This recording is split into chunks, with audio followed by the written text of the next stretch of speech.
Hello दोस्तों, आप सब कैसे हैं? उम्मीद करता हूँ आप सभी लोग अच्छे होंगे जहाँ भी होंगे। चलिए हम लोग स्टार्ट करते हैं आज की क्लास को, जो कि काफ़ी इंपॉर्टेंट आप लोग को देखने को मिलेगी। देखिए, अगर आप लोग यूपीएससी और स्टेट पीसीएस के इस बार प्रीलिम्स 2023 का एग्जाम दे रहे हैं, तो ये क्लासेस आप लोग के लिए रामबाण होने वाली हैं, आपको जीरो टू हीरो बना देंगे। देखिए, हम लोगों ने इकोनॉमिक्स पढ़ा है, जिन लोगों ने नहीं देखी हैं क्लासेस जा करके देख सकते हैं। इकोनॉमिक्स की क्लासेस बहुत ही ज़बरदस्त हमारे चैनल पे पड़ी हुई है। और फिर उसके बाद में हम लोगों ने पॉलिटी कवर किया। अब हम लोग ज्योग्राफी कवर कर रहे हैं, तो ज्योग्राफी में हम लोगों ने खगोल शास्त्र और जियोमॉर्फोलॉजी है उसको कवर कर लिया है। आज हम लोग यहाँ पर क्लाइमेटोलॉजी स्टार्ट करेंगे। वैसे क्या हुआ था यार, आज रात में मैं पूरा क्लाइमेटोलॉजी आप लोगों के लिए पढ़ा दिया था, लेकिन वो मैंने शॉर्ट वीडियो भी डाला था कि वो वीडियो थी, वो लगभग में 6 घंटे से अप्रॉक्स में थी। 5:30 से लेकर के 6:30 घंटे के बीच में थी। इतनी लंबी वीडियो मैंने मोबाइल से एक बार में रिकॉर्ड कर दी थी, और मोबाइल धोखा दे गया था। मोबाइल में क्या हुआ था, इसमें कुछ इनकोडर का दिक्कत आ गया था, तो वो सेव नहीं किया था, उसमें एरर आ रहा था, वीडियो चली नहीं रही थी, मेरी पूरी मेहनत बेकार चली गई थी। देखिए, मैं 5:30 बजे सोया था, तो अभी भी आंखें क्या हैं, स्वेलिंग स्वेलिंग आपको लग रही होंगी। मैं फिर से इस वीडियो को अभी रिकॉर्ड कर रहा हूँ दिन में। तो अब मैंने डिसाइड किया है कि मैं इसको 2-2 3-3 घंटे की एक बार में रिकॉर्ड किया करूँगा, ऐसे 6-7 घंटे की एक साथ रिकॉर्ड नहीं करूँगा, क्योंकि इससे समस्या उत्पन्न हो जाती है। ओके, क्लाइमेटोलॉजी है, यहाँ से क्वेश्चन देखिए ज़्यादा पूछे जाते हैं। अब क्लाइमेटोलॉजी से, जैसे जियोमॉर्फोलॉजी से, खगोल शास्त्र से क्वेश्चन अब कम आते हैं। वहीं क्लाइमेटोलॉजी से क्वेश्चन ज़्यादा पूछे जाते हैं। ओशनोग्राफी से भी थोड़े कम क्वेश्चन आते हैं। तो क्लाइमेटोलॉजी को हम बहुत अच्छे से कवर करेंगे, आप लोगों को जीरो टू हीरो बना देंगे। इतना ही पढ़ना है, इसके बाहर आप लोगों को कुछ पढ़ने की आवश्यकता नहीं है। ओके, क्योंकि देखिए जो मेन सिलेबस है वो पूरा का पूरा हमने इसमें डाल दिया है। ओके, एक्स्ट्रा आपका मन करे तो आप लोग पढ़ सकते हैं। ये जो पीडीएफ है आप लोगों के लिए टेलीग्राम पर मिल जाएगी, तो लाइक शेयर करते रहिए। इतनी प्रीमियम क्लासेस आप लोगों को प्रोवाइड करा रहे हैं, और हम कोशिश कर रहे हैं देखिए फीस के साथ में भी आप लोगों को क्लासेस दे देते हैं मोबाइल से ही। तो चलिए स्टार्ट करते हैं। सबसे पहले हम बात करें, देखिए यहाँ पर जलवायु विज्ञान। आखिर ये जलवायु विज्ञान के अंतर्गत हम किसका अध्ययन करते हैं? जलवायु का अध्ययन करते हैं। देखिए, हमारी जो पृथ्वी है, इस पृथ्वी के चारों ओर एक आवरण पाया जाता है। किस चीज़ का आवरण पाया जाता है? वायु का आवरण पाया जाता है। इसी वायु के आवरण का हम अध्ययन करने वाले हैं। तो ये वायु का जो आवरण पाया जाता है, इसको हम विभिन्न लेयर्स में डिवाइड करके देखेंगे, सभी विशेषताओं के बारे में देखेंगे, किस किस प्रकार की घटनाएं होती हैं हमारे वायुमंडल में, वो हम सब कुछ देखेंगे। A to Z हम सब कुछ देखने वाले हैं। तो आज का क्लास बहुत ही प्रीमियम होने वाला है। चलिए स्टार्ट करते हैं। देखिए, हम लोग बात करें जलवायु विज्ञान, ये दो शब्दों से मिलकर के बना है, एक विज्ञान और दूसरा जलवायु। देखिए, आप लोगों को देखने को मिलेगा, जैसे अगर हम लोग बात करें यहाँ पर विज्ञान, तो विज्ञान का मतलब आप लोग जानते हैं, जैसे कि जिसका हम तार्किक अध्ययन करते हैं, यानी कि जो मिथ पर आधारित नहीं होते हैं, जो तार्किकता पर आधारित होते हैं, फैक्ट्स पर आधारित होते हैं, उसको हम बोलते हैं विज्ञान, बोलते हैं साइंस बोलते हैं। लेकिन जलवायु क्या है? तो जलवायु क्या है जिसको हम लोग क्लाइमेट बोलते हैं? तो चलिए आप लोगों को बताते हैं पहले जलवायु। मैं यहाँ पर देखिए, जो जलवायु की डेफिनेशन आप लोगों को देखने को मिलेगी। जलवायु की अगर हम लोग बात करें, तो एक विस्तृत भूभाग में, ध्यान सुनिएगा, सब कुछ रटा देंगे आप लोगों के लिए। आप लोगों को बोलना भी है, भली घर वाले कहें कि आज हमारा लड़का या लड़की रूम में बड़बड़ा क्यों रही है, क्या पगला गई है पढ़ते पढ़ते पेपर की वजह से? कोई बात नहीं, बोलने दो कि बड़बड़ा रही है, पगली हो गई है, पगला हो गया है, कोई बात नहीं। बोलने से क्या होगा, ज़्यादा आउटपुट निकलेगा, आप लोग जल्दी से चीज़ें याद कर लेंगे। तो देखिए, अगर हम बात करें जलवायु की, जलवायु क्या है? एक विस्तृत क्षेत्र में निकाली जाती है, और एक विस्तृत क्षेत्र में जो मौसम, दीर्घकालिक मौसम का जो औसत होता है, उसी को हम क्या बोलते हैं? जलवायु। इसमें दो चीज़ें हैं।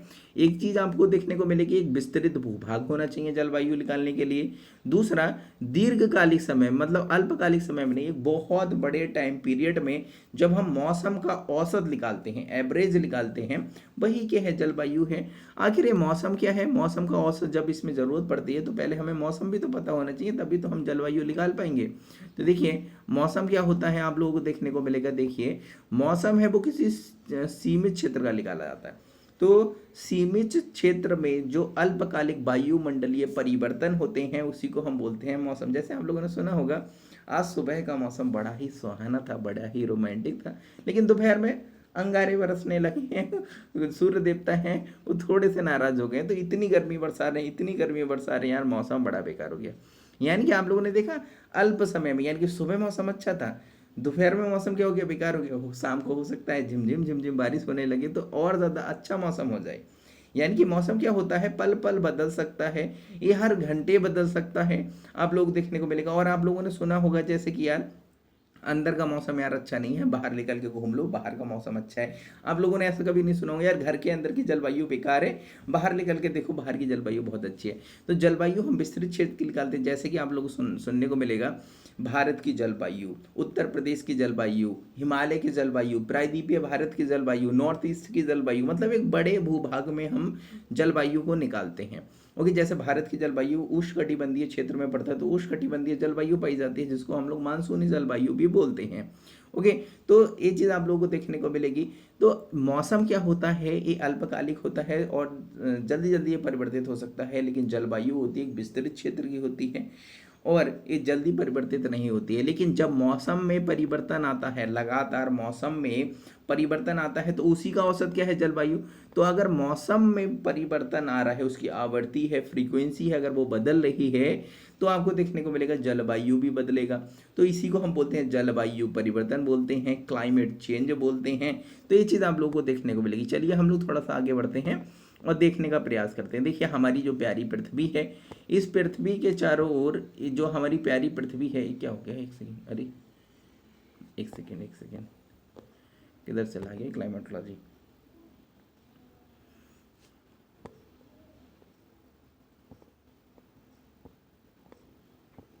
एक सेकेंड रुक जाइएगा, ये मार्कर है इधर, थोड़ा सा खिसका लेते हैं, मार्कर नहीं आ रहा था, अब आ गया मार्कर। चलिए आप लोगों को देखने को मिलेगा, देखिए अगर हम बात करें जो हमारी पृथ्वी है ना, जो हमारी पृथ्वी है, इस पृथ्वी के चारों एक आवरण पाया जाता है। किसका आवरण पाया जाता है, वायु का आवरण पाया जाता है। देखिए जब हम वायु शब्द का उपयोग करें, तो वायु शब्द से केवल ये तात्पर्य नहीं है केवल गैसेस, वायु के अंदर गैस भी आती है, धूल कण भी आती हैं, जलवाष्प भी आती है, सब कुछ मिक्स करके जो बनता है उसी को बोलते हैं हम वायु। जैसे हम श्वसन करते हैं तो हम क्या लेते हैं, वायु लेते हैं ना, वायु के साथ में विभिन्न प्रकार की गैसेस भी जाती हैं, धूल कण भी जाते हैं, जलवाष्प भी हमारे अंदर जाती है।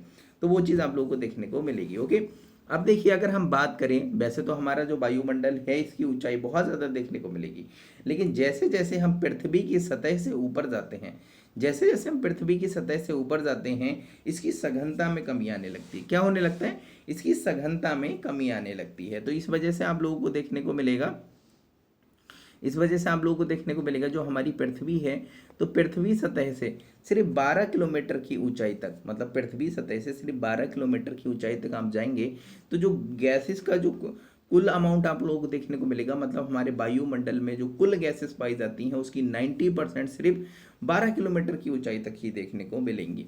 अगर देखिए हम बात करें एटमॉस्फेयर यानी कि वायुमंडल की, अगर हम लोग बात करें तो वायुमंडल में क्या क्या पाए जाते हैं, जो अभी हम आप लोगों को बताएं, इसमें गैसेस पाई जाती हैं, धूलकण पाए जाते हैं, जलवाष्प पाई जाती हैं। लेकिन अगर हम बात करें गैसेस की बात करें, मतलब गैस जो होती हैं उनकी बात करें, तो ये दो तरह की आप लोग देखने को मिलेगी। मैं थोड़ा सा अपना फोटो अब छोटा कर देता हूँ। आप लोग देखने को मिलेगा गैस हैं वो स्थायी गैस हो सकती हैं, अस्थिर गैसें हो सकती हैं। स्थायी गैसेस वे गैसेस होती हैं जिनका अनुपात समान बना रहता है। हमारे वायुमंडल में जिनका अनुपात समान बना रहता है उनको हम बोलते हैं स्थायी गैसेस।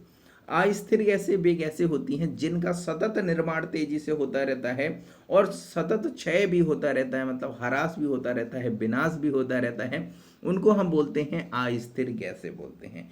देखिए आप लोगों को देखने को मिलेगा जो स्थिर स्थायी गैसेस हैं वो कौन सी हैं, जैसे कि नाइट्रोजन, ऑक्सीजन, आर्गन। जैसे कि सबसे ज़्यादा हमारे वायुमंडल में नाइट्रोजन गैस ही पाई जाती है, 78% देखने को मिलेगा, ये 200 किलोमीटर की ऊंचाई तक देखने को मिलेगी। दूसरे नंबर पर ऑक्सीजन है, ये लगभग में 21% के करीब में पाई जाती है। वैसे पॉइंट्स में पाई जाती है वो आप लोग रटने की आवश्यकता नहीं है। आर्गन है वो 0.9% पाई जाती है, फिर इसके बाद में कार्बन डाइऑक्साइड पाया जाता है। लेकिन हमारे वायुमंडल में केवल दो गैसेस आप लोगों को देखने को मिलेगा, नाइट्रोजन और ऑक्सीजन, ये दो गैसेस ही मिलकर के हमारे वायुमंडल में टोटल जितनी गैसेस पाई जाती हैं 90% गैस है, यही दो पाई जाती हैं। तो आप लोग देख सकते हैं दो का अनुपात ही बहुत है। ऑक्सीजन है वो 120 किलोमीटर की ऊंचाई तक आपको समानता देखने को मिलती है। वहीं अगर हम लोग बात करें अस्थिर गैसों की, अस्थिर गैसें हैं इसमें जैसे कार्बन डाइऑक्साइड आता है, इसका सतत निर्माण और सतत इसका क्षय होता रहता है। ये समानता 90 किलोमीटर की ऊंचाई तक आप लोग देखने को मिलेगा। इसके बाद में विभिन्न गैसें आती हैं जैसे कि हीलियम होती है, हाइड्रोजन होती है, नियॉन होती है, मीथेन होती है, ओजोन होती है, जितनी है सभी आप लोग इसमें A to Z डाल सकते हैं। इसके अलावा जल वाष्प, वाटर वेपर आप लोगों को देखने को मिलेगा जो काफ़ी इंपॉर्टेंट रोल निभाता है हमारे वायुमंडल के अंदर। तो चलिए हम लोग आगे बढ़ते हैं, देखते हैं इन सभी गैसेस के बारे में थोड़ा थोड़ा जान लेते हैं, क्योंकि पीटी में कभी कभार पूछ लेता है। जैसे कि सबसे पहले क्या था, नाइट्रोजन था। नाइट्रोजन है, मैं एक बार ये देख लेता हूँ कि यार क्लास चल रही है, रिकॉर्ड हो रही कि नहीं हो रही है, वरना गड़बड़ हो जाता है यार। हाँ, रिकॉर्ड हो रही है। मोबाइल में बड़ी समस्याएं आती हैं। आप लोग देखने को मिलेगा, अगर हम बात करें यहाँ पर नाइट्रोजन, तो जो नाइट्रोजन है वो हमारे वायुमंडल में सर्वाधिक पाई जाती है। अभी आप लोग देखिए सर्वाधिक मात्रा में पाई जाती है, लेकिन ये सक्रिय नहीं होती है। ये मेजोरिटी में तो पाई जाती है, लेकिन ये सक्रिय नहीं होती है। बहुत ज़्यादा कम सक्रिय होने के कारण ये रासायनिक अभिक्रिया बहुत ही कम करती है, यानी कि ज़्यादा होने के बावजूद भी ये क्या रहती है, फिर जैसे कि आप लोगों को देखने को मिलेगा जहाँ भी बहुसंख्यक होते हैं, बहुसंख्यक वो एकदम मस्त रहते हैं, मगन रहते हैं, उनको ज़्यादा कोई परेशानी नहीं होती है। अल्पसंख्यक होते हैं वो अपनी बातों को लेकर के, आप लोग देखने को मिलेगा अल्पसंख्यक होते हैं वो असहज महसूस करते हैं, कहीं भी हो असहज महसूस करते हैं, तो वो एकदम लड़ने के लिए तैयार हो जाते हैं। तो यही चीज़ हम लोग देखने को मिलेगी। अभी तो बहुत बड़ी मात्रा में पाई जाती है। जीवधारियों के लिए नाइट्रोजन बहुत इंपॉर्टेंट है। क्यों जीवधारियों के लिए नाइट्रोजन क्यों इंपॉर्टेंट है? जीवधारियों के लिए ये बहुत ज़्यादा यूजफुल है, क्योंकि देखिए इसी के माध्यम से एमिनो एसिड बनता है। एमिनो एसिड है वो प्रोटीन के निर्माण में सहायक होता है। वो प्रोटीन है जिससे हम लोग ऐसे डोले सोले बनाते हैं, मसल्स बनाते हैं। तो बिना प्रोटीन के हमारी मसल्स नहीं बनेंगी ना, आप लोगों को देखने को मिलेगा। तो प्रोटीन हमारे लिए बहुत इंपॉर्टेंट होता है, क्योंकि प्रोटीन से ही फिर बाद में हम एनर्जी लेते हैं। तो ये काफ़ी इंपॉर्टेंट रोल निभाता है। लेकिन अब एटमॉस्फेयर में तो इतनी नाइट्रोजन पाई जाती है, लेकिन उस नाइट्रोजन का हम डायरेक्ट उपयोग नहीं कर सकते। समस्या क्या है? नाइट्रोजन हमारे वायुमंडल में भर भर के पाई जाती है, लेकिन इसका उपयोग हम डायरेक्ट नहीं कर सकते। बड़ी समस्या है। ना ही हम डायरेक्ट इसका उपयोग कर सकते, ना ही पेड़ पौधे यानी कि पादप इसका डायरेक्ट उपयोग करते हैं। देखिए नाइट्रोजन वायुमंडल जो नाइट्रोजन है ये हम कैसे लेते हैं, ध्यान सुनिएगा। देखिए नाइट्रोजन वायुमंडल में पाई जाती है। तो देखिए जो जीवाणु होते हैं, राइजोबियम जीवाणु होते हैं, ये राइबोजियम जीवाणु होते हैं, वायुमंडल से नाइट्रोजन गैस को लेकर के नाइट्रेट में परिवर्तित कर देते हैं, और इसी नाइट्रेट का उपयोग है वो पादप कर लेते हैं जड़ों के माध्यम से। वो इस नाइट्रेट का उपयोग कर लेते हैं, नाइट्रोजन का उपयोग नहीं करते, नाइट्रेट का उपयोग करते हैं। तो ये नाइट्रोजन अप्रत्यक्ष रूप से कैसे चली जाती है? इन पादपों के अंदर चली जाती है, आप लोगों को देखने को मिलेगा। क्योंकि नाइट्रेट भी क्या है भाई, नाइट्रोजन से ही निर्माण हुआ है नाइट्रेट का, और नाइट्रेट है वो पादप यूज कर लेते हैं। अब पादपों के शरीर में क्या आ जाता है? नाइट्रेट आ जाता है। और हम जीवधारी हैं, हम क्या करते हैं? हम जाकर के उस पेड़ को खा जाते हैं, भक्षण कर जाते हैं उसका। हम वो पादपों को, पेड़ों को, पौधों को, पत्तियों को खा जाते हैं। तो ये नाइट्रोजन कहाँ आ जाता है? हमारे अंदर आ जाता है। तो इस तरह से वायुमंडल से हमारे अंदर आता है। वायुमंडल से नाइट्रोजन है वो जीवाणु लेते हैं, और जीवाणु उसको नाइट्रेट में बदलते हैं, नाइट्रेट पौधों में जाता है, पौधों को हम खा लेते हैं। तो आपको देखने को मिलेगा इस तरह से हमारे अंदर नाइट्रोजन आ जाता है। अगर हम बात करें, देखिए यहाँ पर ऑक्सीजन की, ऑक्सीजन बहुत इंपॉर्टेंट है। इसे प्राणदायिनी गैस भी बोला जाता है। हम लोग क्या करते हैं? हम लोग ऑक्सीजन लेते हैं, कार्बन डाइऑक्साइड छोड़ते हैं, यानी कि श्वसन के रूप में इसका उपयोग किया जाता है। जब हम लोग दहन करते हैं तो उसके लिए भी आवश्यकता पड़ती है ऑक्सीजन की, क्योंकि ऑक्सीजन के बिना आग नहीं लगा पाएंगे हम।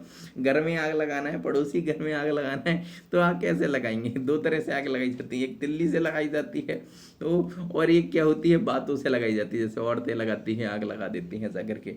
आप लोगों को देखने को मिलेगा।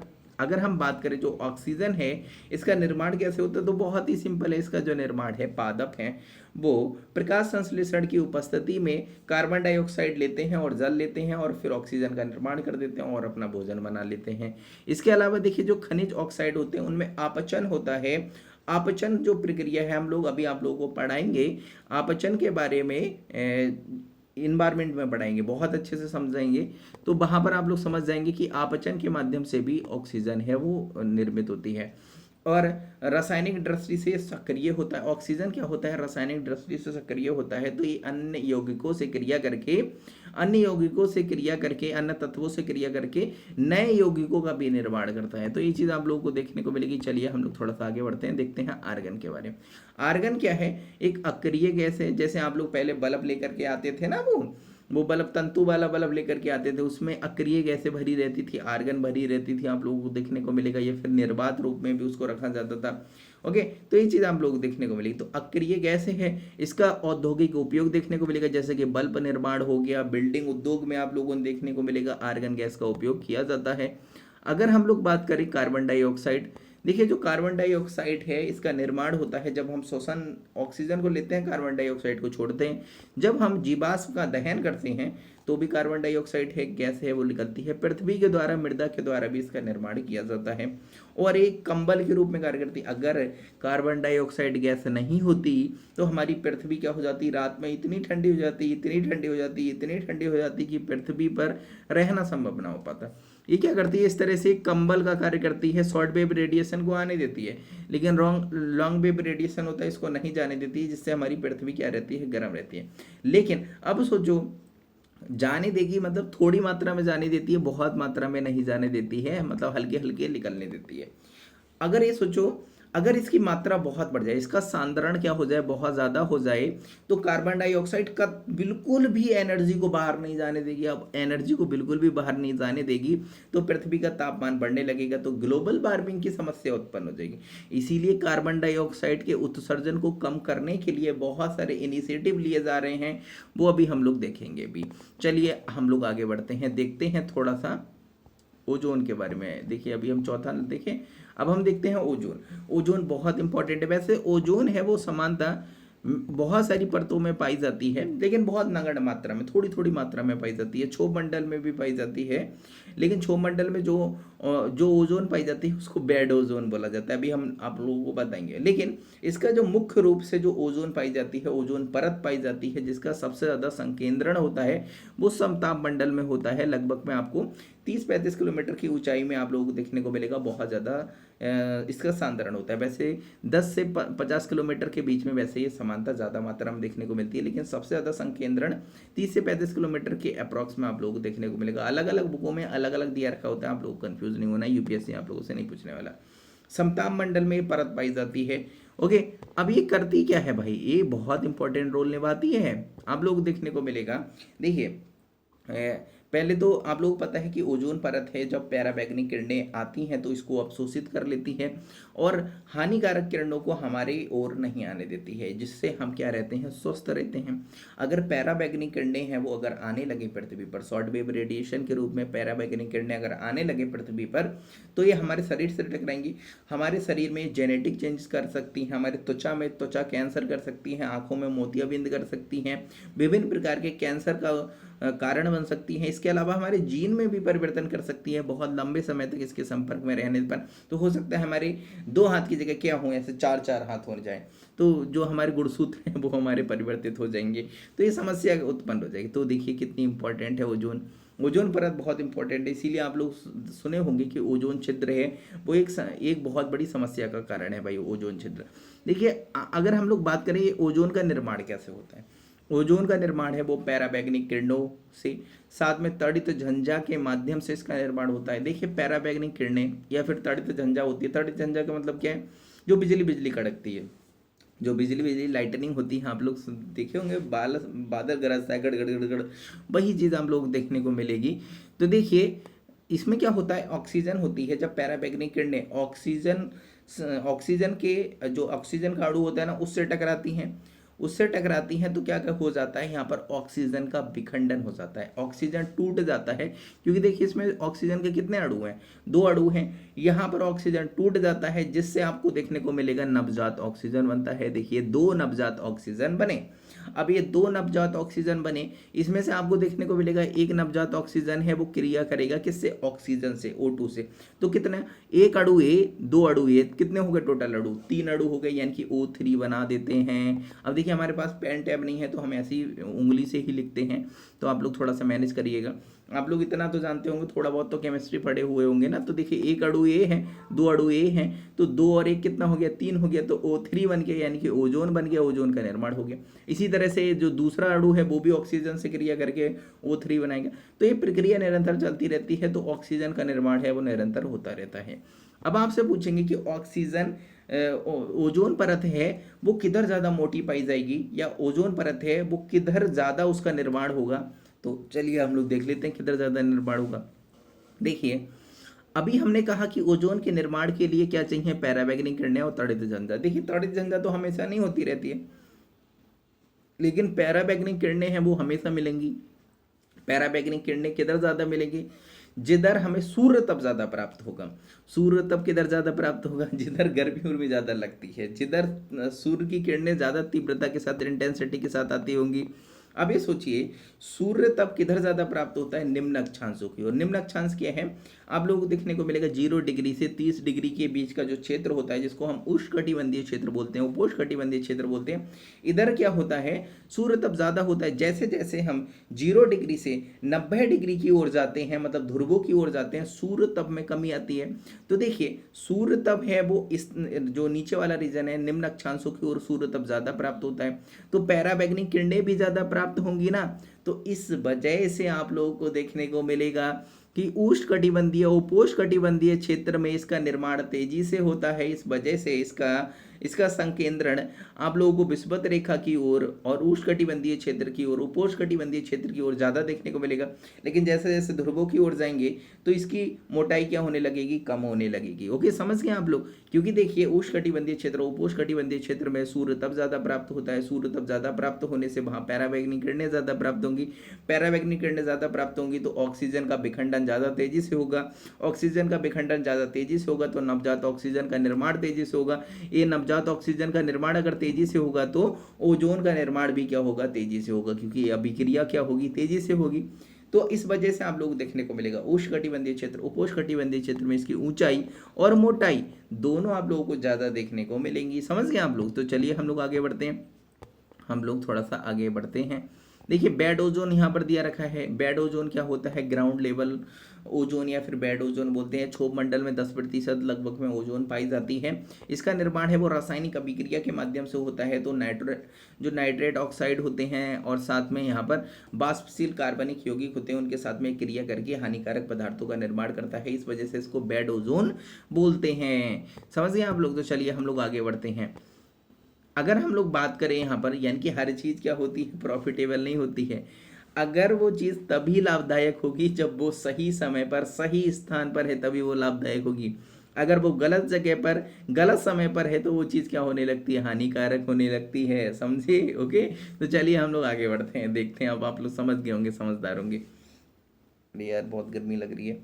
अगर हम लोग बात करें जल बाष्प की बात करें, जल बाष्प क्या है, वाटर पेपर। वाटर पेपर क्या है, मम्मी कहती हैं कि अरे बेटा शर्मा जी आए हैं, जरा 2 कप चाय बना लाना। जब आप चाय बनाने जाते हैं, गैस पे रखते हैं, तो उसमें से जो जल रखते हैं, पानी रखते हैं, जब उसको गर्म करते हैं तो उसमें से क्या निकलती है, भाप निकलती है। वही भाप क्या है, वाटर वेपर है, जल बाष्प है। कोई रॉकेट साइंस है नहीं है। आप लोग देखने को मिलेगा हमारे वायुमंडल में ये 10 से 15 किलोमीटर की ऊंचाई पर देखने को मिलेगी। देखिए कहाँ पर जल वाष्प की मात्रा ज़्यादा होगी, आर्द्रता कहाँ पर ज़्यादा होगी, जहाँ पर जल वाष्पन की प्रक्रिया ज़्यादा होगी, मतलब बाष्पीकरण की प्रक्रिया ज़्यादा होगी। दूसरा जहाँ पर बाष्पोत्सर्जन ज़्यादा होगा। बाष्पोत्सर्जन क्या होता है, पेड़ों के द्वारा बाष्पोत्सर्जन अपनी पत्तियों के माध्यम से किया जाता है, उसको बोलते हैं बाष्पोत्सर्जन बोलते हैं।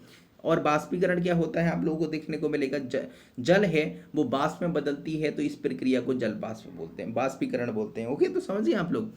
अब देखिए जहां पर बाष्पीकरण की प्रक्रिया ज्यादा होगी वहां पर जल वाष्प ज्यादा होगी। अब देखिए बाष्पीकरण की प्रक्रिया कहाँ पर ज्यादा होगी, देखिए बाष्पीकरण की प्रक्रिया वहां पर ज्यादा होगी जहां पर तापमान ज्यादा होगा, क्योंकि जल को वाष्प में बदलने के लिए क्या चाहिए, तापमान चाहिए। तो हमारी पृथ्वी पर तापमान किधर ज्यादा देखने को मिलेगा, ध्रुवों की ओर ज्यादा देखने को मिलेगा, या फिर निम्न अक्षांशों यानी कि जो 0 डिग्री से 30 डिग्री मतलब उष्णकटिबंधीय उपोष्णकटिबंधीय क्षेत्र में ज्यादा देखने को मिलेगा। जाहिर सी बात है निम्न अक्षांशों की ओर तापमान ज्यादा देखने को मिलेगा। जब निम्न अक्षांशों की ओर तापमान ज्यादा देखने को मिलेगा तो जल वाष्प किधर ज्यादा होगी, निम्न अक्षांशों की ओर या उच्च अक्षांशों की ओर, निम्न अक्षांशों की ओर। इसी वजह से जब हम 0 डिग्री यानी कि विषुवत रेखा से हम 90 डिग्री की ओर जाते हैं तो सामान्यतः आप लोगों को देखने को मिलेगी जल वाष्प में कमी आती है। ओके, अगर हम बात करें देखिए गर्म और आर्द्र क्षेत्र होता है, वहां पर वायुमंडल के आयतन की अगर हम बात करें तो 4% उसमें जल वाष्प पाई जाती है। लेकिन अगर हम वहीं ध्रुवीय क्षेत्र और रेगिस्तान क्षेत्र की बात करें, रेगिस्तान क्षेत्र होता है वहां पर मरुस्थलीय जलवायु पाई जाती है। मरुस्थलीय जलवायु क्या होती है, शुष्क होती है। यानी कि शुष्क का मतलब क्या, उसके अंदर आर्द्रता नहीं है, आर्द्रता का नहीं है मतलब उसमें क्या है, जल वाष्प नहीं है। तो वहां पर आप लोग देखने को मिलेगा कि उसके जो वायुमंडल के आयतन का 1% लगभग में आपको जल वाष्प देखने को मिलेगी। ओके,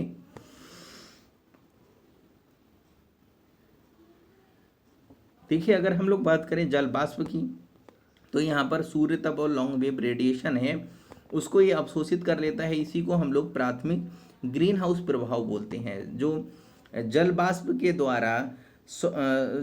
के द्वारा सूर्य तप और लॉन्ग वेव रेडिएशन को अवशोषित कर लिया जाता है, जितने अमाउंट को अवशोषित कर लिया जाता है उसको प्राथमिक ग्रीन हाउस प्रभाव बोलते हैं। चलिए हम लोग थोड़ा सा आगे बढ़ते हैं, और यहाँ पर ऐसा कुछ नहीं दिया रखा है।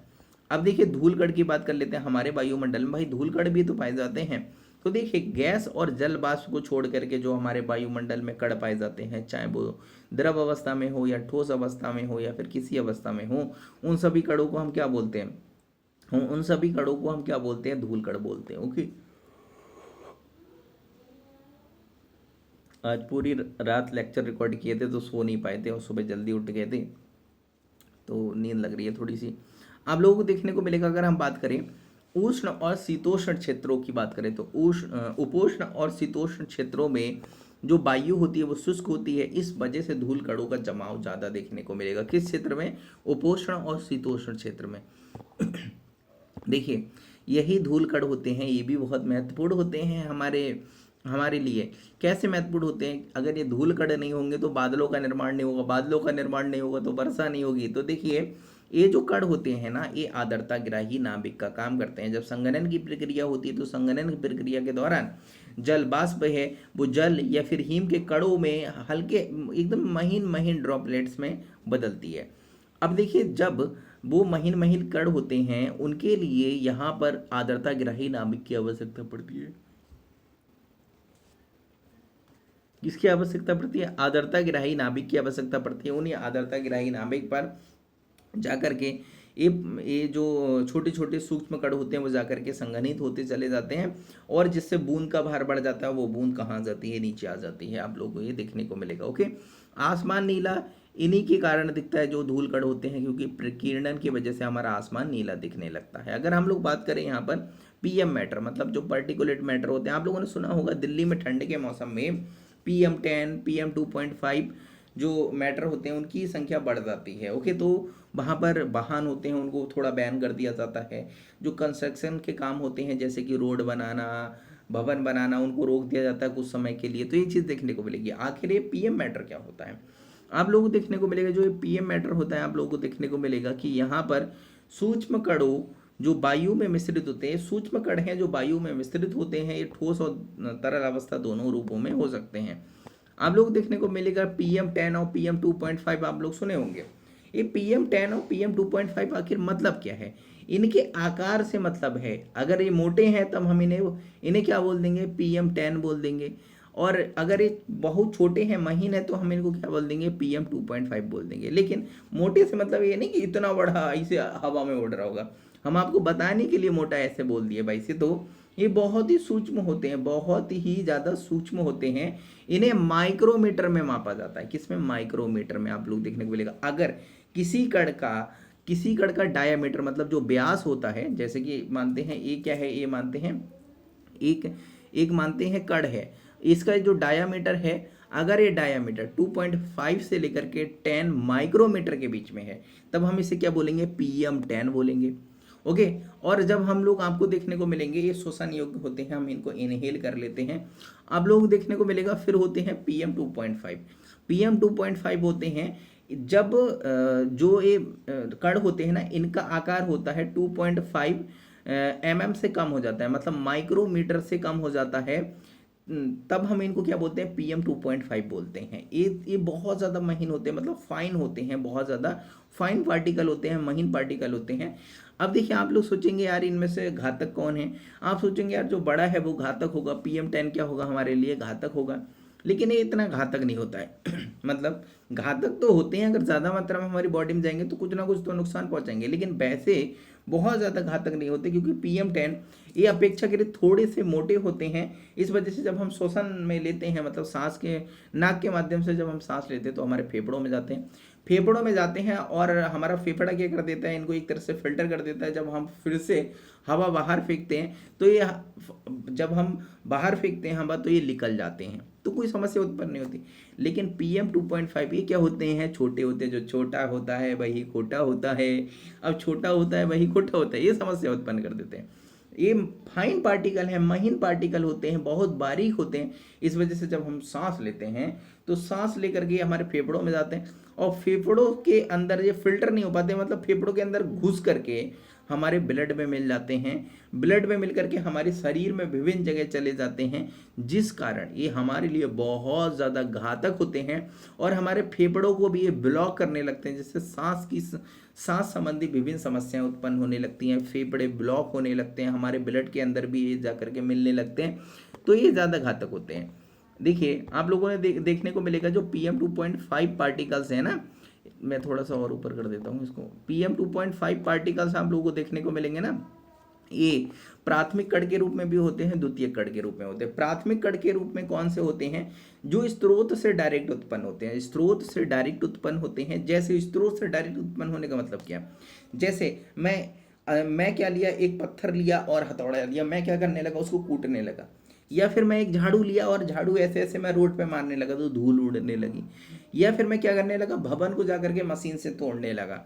यानी कि इस तरह से अगर एक कण उत्पन्न होते हैं तो उन्हें हम प्राथमिक कण बोलते हैं। जैसे कि विनिर्माण स्थलों से उत्पन्न होते हैं, आग लगाने से जो कण उत्पन्न होते हैं, खेतों में हम लोग पराली जला देते हैं, ठंड के मौसम में पंजाब, पश्चिमी यूपी वाले, हरियाणा वाले क्या करते हैं, धान की पराली जलाते हैं, समस्या दिल्ली वालों को उत्पन्न हो जाती है, दिल्ली वालों को उत्पन्न हो जाती है, वहाँ पर PM2.5 क्या हो जाते हैं, ज़्यादा मात्रा में हो जाते हैं, वो बेचारे सांस ही नहीं ले पाते, दम घुटने लगता है, आप लोग देखने को मिलेगा। इसी तरह से सड़क के किनारे जब हम लोग बाइक चलाते हैं, ट्रक चलाते हैं, तो आपको देखने को मिलेगा ब्रेक लगाते हैं तो क्या होती है, वो घसीटने लगती है, तो उससे महीन महीन रेत उत्पन्न होने लगती है, और साथ में हवा चलती है तो उससे भी थोड़ा बहुत कटान होने लगता है, तो महीन महीन धूल उत्पन्न हो जाती है। कटान से क्या हो जाती है, जो महीन महीन बारीक कण होते हैं वो उत्पन्न हो जाते हैं, उनको भी प्राथमिक कण बोलते हैं। द्वितीय कण क्या होते हैं, ये जटिल अभिक्रियाओं के बाद उत्पन्न होते हैं, ये जटिल अभिक्रियाओं के बाद उत्पन्न होते हैं। जैसे कि विद्युत षड्यंत्रों के अंदर विभिन्न प्रकार की अभिक्रियाएं होती हैं, तब वहां पर इस प्रकार के पार्टिकल उत्पन्न होते हैं। विभिन्न प्रकार के उद्योग होते हैं, उनके अंदर से विभिन्न प्रकार की अभिक्रियाएं होती हैं, उनसे उत्पन्न होते हैं। ऑटोमोबाइल सेक्टर से भी, जैसे कि सल्फर डाइऑक्साइड हो गया, नाइट्रोजन डाइऑक्साइड हो गया, इस प्रकार की जो गैसेस निकलती हैं वो द्वितीय कणों के अंतर्गत आती हैं, समझ गए। और इसी तरह से मैंने यहाँ पर देखिए नीचे बताया है PM10 के बारे में। देखिए PM10 आपको मैंने एक डायग्राम बना दिया, जैसे देखिए PM10 किसे बोलेंगे, जिसका डायामीटर है वो 10 से लेकर के 2.5 के बीच में होता है, मतलब 10 से लेकर के 2.5 माइक्रोमीटर के बीच में होता है, तो उसको हम PM10 बोलते हैं, आप लोगों को देखने को मिलेगा। जैसे कि कोयला की जो राख होती है, कोयला जलाते हैं तो उससे जो राख उत्पन्न होती है, तो उसका जो आकार होता है वो PM10 के बराबर होता है। इसी तरह से आप लोगों को देखने को मिलेगा जो अगर जो इनका डायामीटर है, मतलब व्यास है, अगर वो 2.5 से कम हो जाता है तब हम उसको बोलते हैं PM2.5 बोलते हैं। आप लोग देखने को मिले जैसे तंबाकू का धुआं, जो लोग बीड़ी पीते, सिगरेट भी क्या है, एक बीड़ी है, वो लोग शौक में बोलते हैं भैया सिगरेट, वो भी क्या एक प्रकार की बीड़ी। कोई सिगरेट पिया करे उससे कहा करो अरे बीड़ी पी रहे हो का, दोबारा शर्म के मारे आपके सामने पिएगा ही नहीं, यार बेइज्जती कर देता है बंदा। तो आपको देखने को मिलेगा जो बीड़ी पीते हैं तो उसका जो धुआं होता है, उस धुएं में क्या होते हैं, यही पार्टिकल्स होते हैं। ये पार्टिकल्स जाते हैं फेफड़ों में, जाते हैं, और फेफड़ों से जाने के बाद ये हमारे ब्लड में मिल जाते हैं, और उस ब्लड के माध्यम से हमारे दिमाग में जाकर के अटैक करते हैं, जिससे हमको आनंद की अनुभूति होती है। सिगरेट पीने के बाद हमको तो अनुभूति नहीं होती, हमको तो कोई पीता है तो इतना गंदा लगता है, तो पता नहीं कैसा लगता होगा। लेकिन आप लोगों को देखने को मिलेगा कि अगर हम बात करें यहाँ पर जो डीजल होता है, जब हम डीजल का दहन करते हैं तो भी इससे उत्पन्न होता है। जो धातु का धुआं होता है वो भी इसी प्रकार का देखने को मिलेगा, PM2.5। जो सी सॉल्ट होता है, मतलब समुद्री नमक होता है, वो भी आप लोगों को इसी तरह से देखने को मिलेगा। और देखिए इससे भी ज़्यादा बारीक हो सकता है अगर आप लोगों को देखने को मिलेगा PM0.1 भी होता है। PM0.1 वो होता है, आप लोगों को देखने को मिलेगा अगर इसका आकार है, मतलब व्यास है, डायामीटर है, वो 0.1 हो जाए, तब उसको हम PM0.1 के नाम से जानते हैं। ये सी सॉल्ट जो होता है वो इस प्रकार का देखने को मिलेगा। ये बहुत ज़्यादा फाइन होता है, बहुत ज़्यादा वेरी फाइन आप लोगों को देखने को मिलेगा। इतना आप लोगों को पढ़ने की आवश्यकता नहीं है, आप लोगों को एकदम राजा बाबू बना दिया पढ़ा करके। चलिए हम लोग चलते हैं, थोड़ा सा देख लेते हैं एटमॉस्फेयर के बारे में। थोड़ा हम लोग देख लेते हैं यहाँ पर वायुमंडल के बारे में, एटमॉस्फेयर के बारे में। थोड़ा सा आप लोग हाई क्वालिटी में कर लीजिएगा, तभी आपको ये पूरी इमेज एक साथ दिखेगी। मैं थोड़ा सा अपना इसको भी बड़ा कर लेता हूँ। चलिए ओके, तो चलिए इसको देखिए। वायुमंडल, अब वायुमंडल क्या है? हमारी पृथ्वी के चारों ओर एक आवरण पाया जाता है वायु का, उसको बोलते हैं हम वायुमंडल। इसमें विभिन्न परतों में हम इसको डिवाइड कर लेते हैं विशेषताओं के आधार पर। जिस प्रकार की हमको विशेषता देखने को मिलती है उस आधार पर हम क्या कर लेते हैं, इसका विभाजन कर लेते हैं। देखिए जो पहली आपको परत देखने को मिलेगी, जो पहली परत देखने को मिलेगी उसको हम बोलते हैं क्षोभ मंडल बोलते हैं। क्रम याद कर लेना है, इसमें बहुत सारी चीज़ें नहीं है, मैं आपको जो भी चीज़ पढ़ा दूंगा वो मोर देन इनफ होगी इस टॉपिक में। देखिए आप लोग देखने को मिलेगा कि पहली परत जिसको हम बोलते हैं क्षोभ मंडल बोलते हैं। दूसरी परत आप लोगों को देखने को मिलेगी जो लगभग में 18 से 12 किलोमीटर से लेकर के 50 किलोमीटर तक पाई जाती है, उसको बोलते हैं समताप मंडल बोलते हैं। फिर उसके बाद पाई जाती है मध्य मंडल, उसके बाद पाई जाती है फिर ताप मंडल, फिर उसके बाद पाई जाती है बहिर्मंडल, उसके बाद पाई जाती है फिर चुंबकीय मंडल। इस तरह से विभिन्न प्रकार के मंडल हैं हमारे वायुमंडल में पाए जाते हैं। तो ये चीज़ आप लोगों को देखने को मिलेगी। ओके, अब देखिए, अब जो ये जैसे कि क्षोभ मंडल है, क्षोभ मंडल से हम समताप मंडल में प्रवेश करते हैं, तो देखिए यहाँ पर एक सीमा होती है, मतलब एक संक्रमण जोन होता है, ट्रांजिशन जोन होता है, जहाँ पर दोनों की विशेषताएं देखने को मिलती हैं। जैसे कि आप लोगों को देखने को मिलेगा, हम आप लोगों के लिए उसमें भी पढ़े थे। जैसे कि आप लोगों को देखने को मिलेगा, देखिए यहाँ पर क्षोभ मंडल और समताप मंडल, क्षोभ मंडल और समताप मंडल के बीच में जो सीमा पाई जाती है हम उसको क्या बोलते हैं, क्षोभ सीमा बोलते हैं। ट्रोपोपोज के नाम से जानते हैं। पोज का मतलब क्या होता है, जैसे हम कहते हैं ना वीडियो को पॉज कर दो, तो ये ट्रोपोपोज आप लोगों को देखने को मिलेगी। इसी तरह से समताप मंडल और समताप मंडल से जब हम लोग मध्य मंडल में जाते हैं तो बीच में आप लोगों को इस तरह से एक लेयर देखने को मिलेगी। ओके, मतलब एक संक्रमण जोन देखने को मिलता है, एक सीमा देखने को मिलती है, बैरियर देखने को मिलता है, कुछ भी समझ सकते हैं। अब देखिए इसको हम बोलते हैं समताप सीमा बोलते हैं, स्ट्रेटोपोज के नाम से जानते हैं। इसी तरह से मध्य मंडल के ऊपर आप लोगों को देखने को मिलेगा कि इसमें मेसोपोज पाया जाता है, मध्य सीमा पाई जाती है। तो ये चीज़ आप लोगों को ध्यान रख लेनी है और आप लोगों को कुछ इसमें ध्यान रखने की आवश्यकता नहीं है।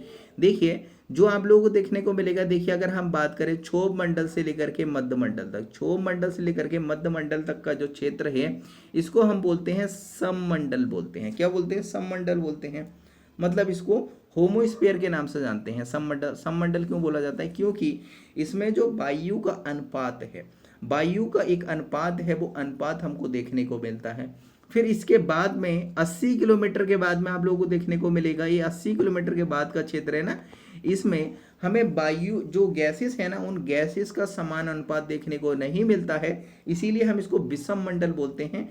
हेट्रोस्फीयर हम इसे बोलते हैं। तो हेट्रोस्फीयर के अंतर्गत कौन कौन आते हैं, तो आप लोग देख सकते हैं, जो ताप मंडल हो गया, बाह्य मंडल हो गया, चुंबकीय मंडल हो गया, ये क्या है, विषम मंडल है। वहीं आप लोगों को ये 3 मंडल आप लोगों को देखने को मिलेंगे, क्या है, सम मंडल है। चलिए हम 1 बाय 1 सबकी बात कर लेते हैं। देखिए आप लोगों को देखने को मिलेगा जो क्षोभ मंडल होता है, देखिए जो क्षोभ मंडल होता है, यहाँ पर मौसम संबंधी जितनी घटनाएं हैं वो इसी मंडल में होती हैं, जैसे आंधी आना, तूफान आना, बारिश होना, ओके, चक्रवात आना, ये सारी जो घटनाएं हैं वो क्षोभ मंडल के अंदर ही घटित होती हैं, इसीलिए ये अस्थिर होता है। इसीलिए इसको विक्षोभ मंडल भी बोला जाता है, क्योंकि यहाँ पर विक्षोभ बहुत सारे उत्पन्न होते रहते हैं। आप लोगों को देखने को मिलेगा जब हम लोग जो क्षोभ मंडल से हम जब समताप मंडल में जाते हैं, यानी कि देखिए जब हम लोग इस तरह से जाते हैं, देखिए नीचे से ऊपर की ओर जाते हैं, तब समानता आप लोगों को देखने को मिलेगी, तापमान में कमी आती है। लेकिन आप लोगों को देखने को मिलेगा सभी मंडलों के अंदर तापमान में कमी नहीं आती है। तो चलिए हम लोग देख लेते हैं किस प्रकार की घटनाएं आप लोगों को देखने को मिलेंगी। तो देखिए सबसे पहले अगर हम लोग बात करें क्षोभ मंडल की, तो देखिए क्षोभ मंडल में पहले जब आप ऊपर जाते हैं ना, तो देखिए आप लोगों को देखने को मिलेगा तेजी से गिरावट आती है। क्षोभ मंडल में तापमान में क्या होती है, तापमान में तेजी से गिरावट आती है, क्योंकि आप लोग देखने को मिलेगा पार्थिव विकिरण की प्रक्रिया होती है। पार्थिव विकिरण की प्रक्रिया के दौरान ऊर्जा है वो मुक्त होती है पृथ्वी से, जिस वजह से तापमान में तेजी से कमी आने लगती है। तो इस वजह से आप लोगों को देखने को मिलेगा कि क्षोभ मंडल में तापमान में तेजी से कमी आती है।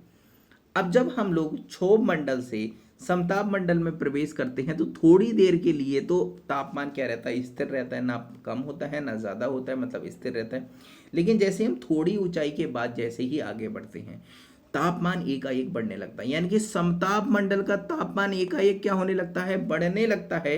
यानी कि समताप मंडल में क्या होता है, पहले तो तापमान स्थिर रहता है, फिर तापमान एकाएक क्या होता है, बढ़ने लगता है, आप लोगों को देखने को मिलेगा। फिर तापमान में वृद्धि की दर में बाद में कमी आ जाती है। आप कहेंगे कि ये समताप मंडल में तापमान क्यों बढ़ रहा है, ऐसा क्यों है? क्योंकि आप लोग देखने को मिलेगा जो समताप मंडल है, इस समताप मंडल में ओजोन परत पाई जाती है। यही जो ओजोन परत है ना, ये पैराबैंगनी किरणों को अवशोषित कर लेती है। पैराबैंगनी किरणों को अवशोषित करने की वजह से इसमें तापमान में वृद्धि हो जाती है।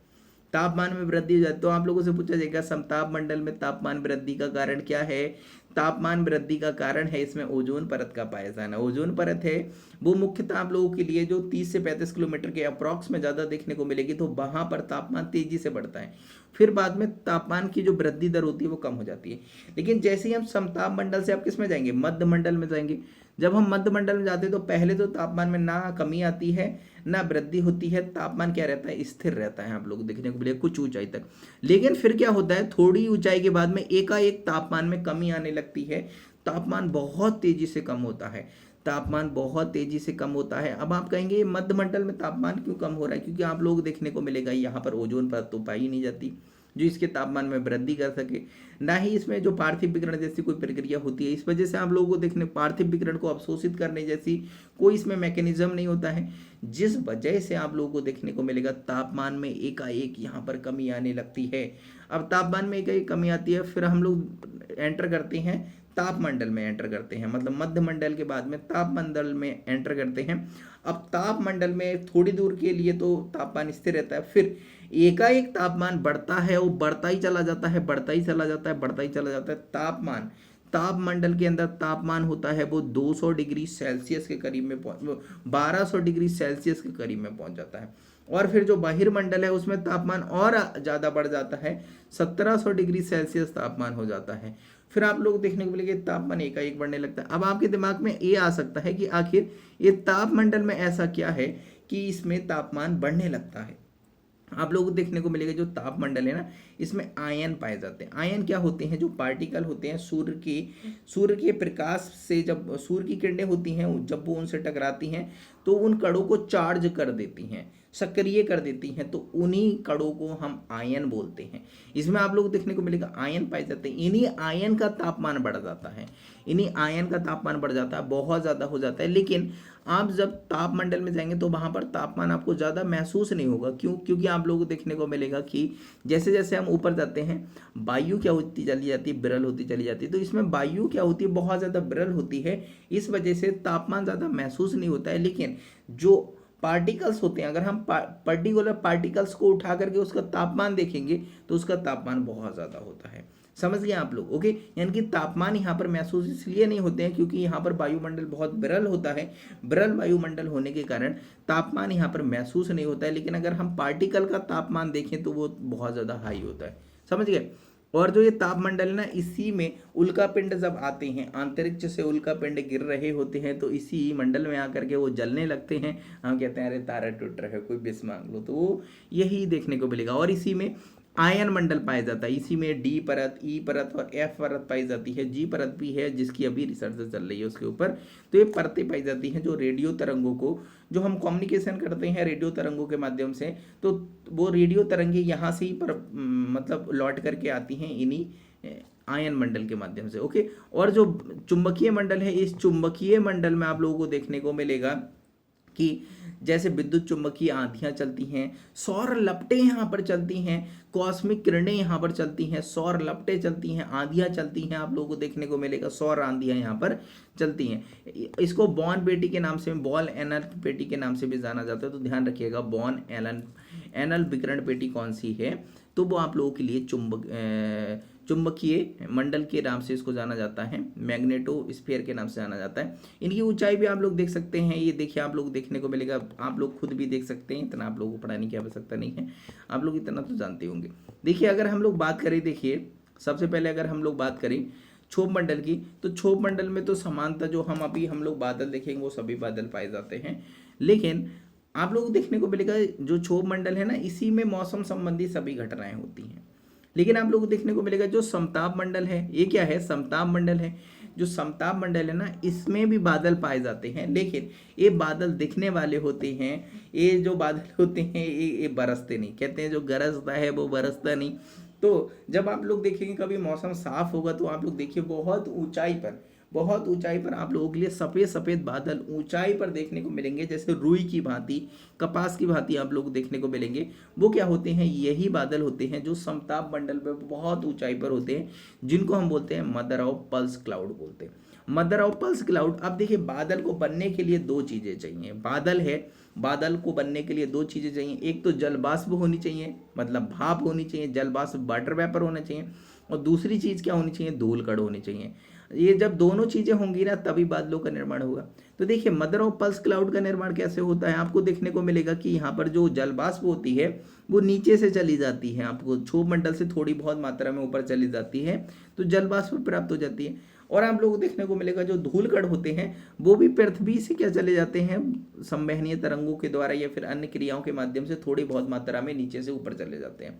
तो समताप मंडल में धूल कण हैं वो पृथ्वी से प्राप्त हो जाते हैं, जल वाष्प भी पृथ्वी से प्राप्त हो जाती है, जिस वजह से यहाँ पर दोनों चीज़ें मिल जाती हैं, धूल कण भी मिल गए, जल वाष्प भी मिल गए, तो यहाँ पर बादलों का निर्माण हो जाता है।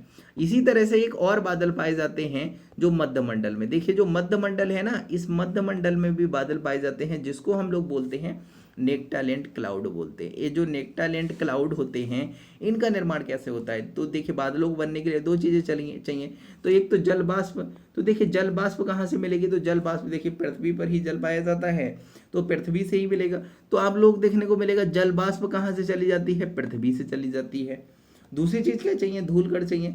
जो इसमें धूल कण प्राप्त होते हैं वो पृथ्वी के नहीं होते हैं, धूल कण होते हैं वो अंतरिक्ष से मिली, जो धूल कण होते हैं ना, अंतरिक्ष से आए धूल कण होते हैं वो होते हैं। अंतरिक्ष से धूल कण मिल गए, पृथ्वी से जल वाष्प मिल गई, दोनों के मिलने से बन गया बादल। तो इसी को हम क्या बोलते हैं, नेक्टालेंट क्लाउड बोलते हैं। आप देखिए मदर ऑफ पल्स क्लाउड और नेक्टालेंट क्लाउड में आप लोग अंतर स्पष्ट कर लेंगे ना। Mother of pulse cloud number 1 ये तो समताप मंडल पाए जाते हैं, नेक्टालेंट क्लाउड है मध्य मंडल में पाए जाते हैं। अंतर ये है मदर ऑफ पल्स क्लाउड है धूल कण और जलवाष्प दोनों इसको पृथ्वी से ही प्राप्त होती है, लेकिन नेक्टालेंट क्लाउड है इनका निर्माण जो होता है वो जलवाष्प है वो पृथ्वी से प्राप्त होती है, लेकिन धूल कण है वो अंतरिक्ष से प्राप्त हो जाते हैं। समझ गए। चलिए हम लोग थोड़ा सा आगे बढ़ते हैं और देखते हैं यहाँ पर तापमंडल। देखिए तापमंडल में एक विशेष चीज पाई जाती है, यहाँ पर आप लोगों को देखने को मिलेगा अरोरा बोरियालिस और अरोरा ऑस्ट्रियालिस जैसी दो खूबसूरत संरचनाएं देखने को मिलेंगी। ये क्या होती है, ये लाइटनिंग होती है, चमक होती है, जिसको हम लोग अरोरा बोरियालिस और अरोरा ऑस्ट्रियालिस बोल देते हैं। आखिर ये चमक कैसे उत्पन्न होगी, चमक उत्पन्न होने के लिए कोई तो मैकेनिज्म चाहिए, तभी तो रोशनी उत्पन्न होगी।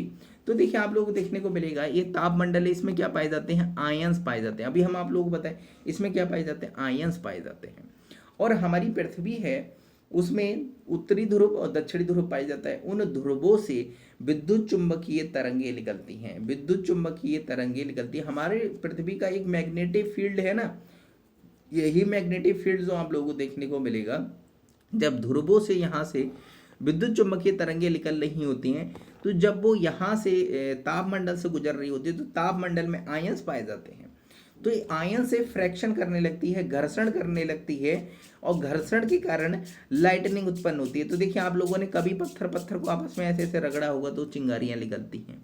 तो उसी तरह से हमारी पृथ्वी के ध्रुवों से निकलने वाले जो विद्युत चुंबकीय क्षेत्र होता है, मतलब विद्युत चुंबकीय तरंगे जो उत्पन्न होती हैं और साथ में या इसमें आयंस पाए जाते हैं, उन दोनों में टकराव की वजह से यहाँ पर खूबसूरत सी लाइटनिंग उत्पन्न होती है। उसी को हम अरोरा बोरियालिस और अरोरा ऑस्ट्रियालिस बोल देते हैं। अच्छा, अरोरा बोरियालिस कैसे बोलेंगे, तो देखिए आप लोग देखने को मिलेगा हमारी जो पृथ्वी है पृथ्वी में 0 डिग्री बीच में देखने को मिलेगी, इधर नॉर्थ पोल देखने को मिलेगा, इधर साउथ पोल।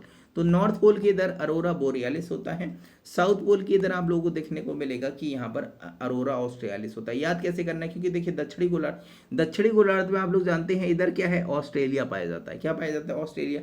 अब अरोरा ऑस्ट्रेलिस मतलब ऑस्ट्रेलिया से कुछ लिंक हो रहा है, याद करने के लिए सिर्फ कॉन्सेप्ट बता रहे हैं। अब देखिए अरोरा ऑस्ट्रेलिस मतलब ऑस्ट्रेलिया किधर पाया जाता है भैया, दक्षिण में पाया जाता है, दक्षिणी गोलार्ध में पाया जाता है। तो दक्षिणी गोलार्ध के इधर यानी कि साउथ आप लोगों को हेमिस्फीयर में देखने को मिलेगा, मतलब जिसको हम लोग जो आप लोगों को देखने को मिलेगा दक्षिणी ध्रुव। तो दक्षिणी ध्रुव की ओर क्या पाया जाएगा, अरोरा ऑस्ट्रेलिस पाया जाएगा। शेष बच गया अरोरा बोरियालिस, वो किधर पाया जाएगा, नॉर्थ के इधर पाया जाएगा। समझ गए आप लोग, कोई यहाँ पर रॉकेट साइंस नहीं, आप लोग समझ गए होंगे। चलिए हम लोग आगे बढ़ते हैं, सब कुछ आप लोगों को पढ़ा दिए। देखिए हम आप लोगों को ये तो पहले ही पढ़ा चुके हैं। ये चीज़ आप लोगों को देखने को मिलेगी कि lower earth orbit, middle earth orbit क्या होता है, जियोसिंक्रोनस ऑर्बिट क्या होता है, ये सब चीज़ पढ़ा चुके हैं। ये देखिए जो चीज़ आप लोग, मैं अभी बादलों के बारे में अरोरा बोरियालिस, अरोरा ऑस्ट्रेलिस सब बताया था ना, सब चीज़ यहाँ पर मैंने लिख दी है, आप लोग पढ़ भी सकते हैं। एटम्स के बारे में आप लोग को पढ़ाया था, वो भी मैंने बता दिया है। अगर हम बात करें जैसे जैसे देखिए ऊंचाई बढ़ती है, वायु की सघनता है वो कम होती चली जाती है। कभी कभार पूछ लेता है, मैं आप लोगों को जूम करके थोड़ा सा दिखा देता हूँ। जैसे जैसे ऊंचाई बढ़ती है, ऊंचाई बढ़ने के साथ में वायु की सघनता में कमी आती है, और वायु की सघनता में कमी आने से वायु दाब में कमी आती है। आप लोग जानते हैं क्या आती है, वायु दाब में कमी आती है। और अगर हम लोग बात करें कि हम सतह से 6 किलोमीटर की ऊंचाई पर जाते हैं, सतह से सिर्फ और सिर्फ 6 किलोमीटर की ऊंचाई पर जाते हैं, तो आप लोगों को देखने को मिलेगा 6 किलोमीटर की ऊंचाई तक ही हमारे वायुमंडल में जो वायुमंडल का जो कुल हिस्सा है वो 50% हिस्सा इसी में पाया जाता है, क्योंकि इधर सघनता ज़्यादा है ना। एक सेकंड, अरे मोबाइल मैंने चार्जिंग पे नहीं लगाया, अभी मोबाइल स्विच ऑफ हो जाता है। एक सेकंड रुकिएगा, मैं अभी मोबाइल चार्जिंग पे लगा लेता हूँ।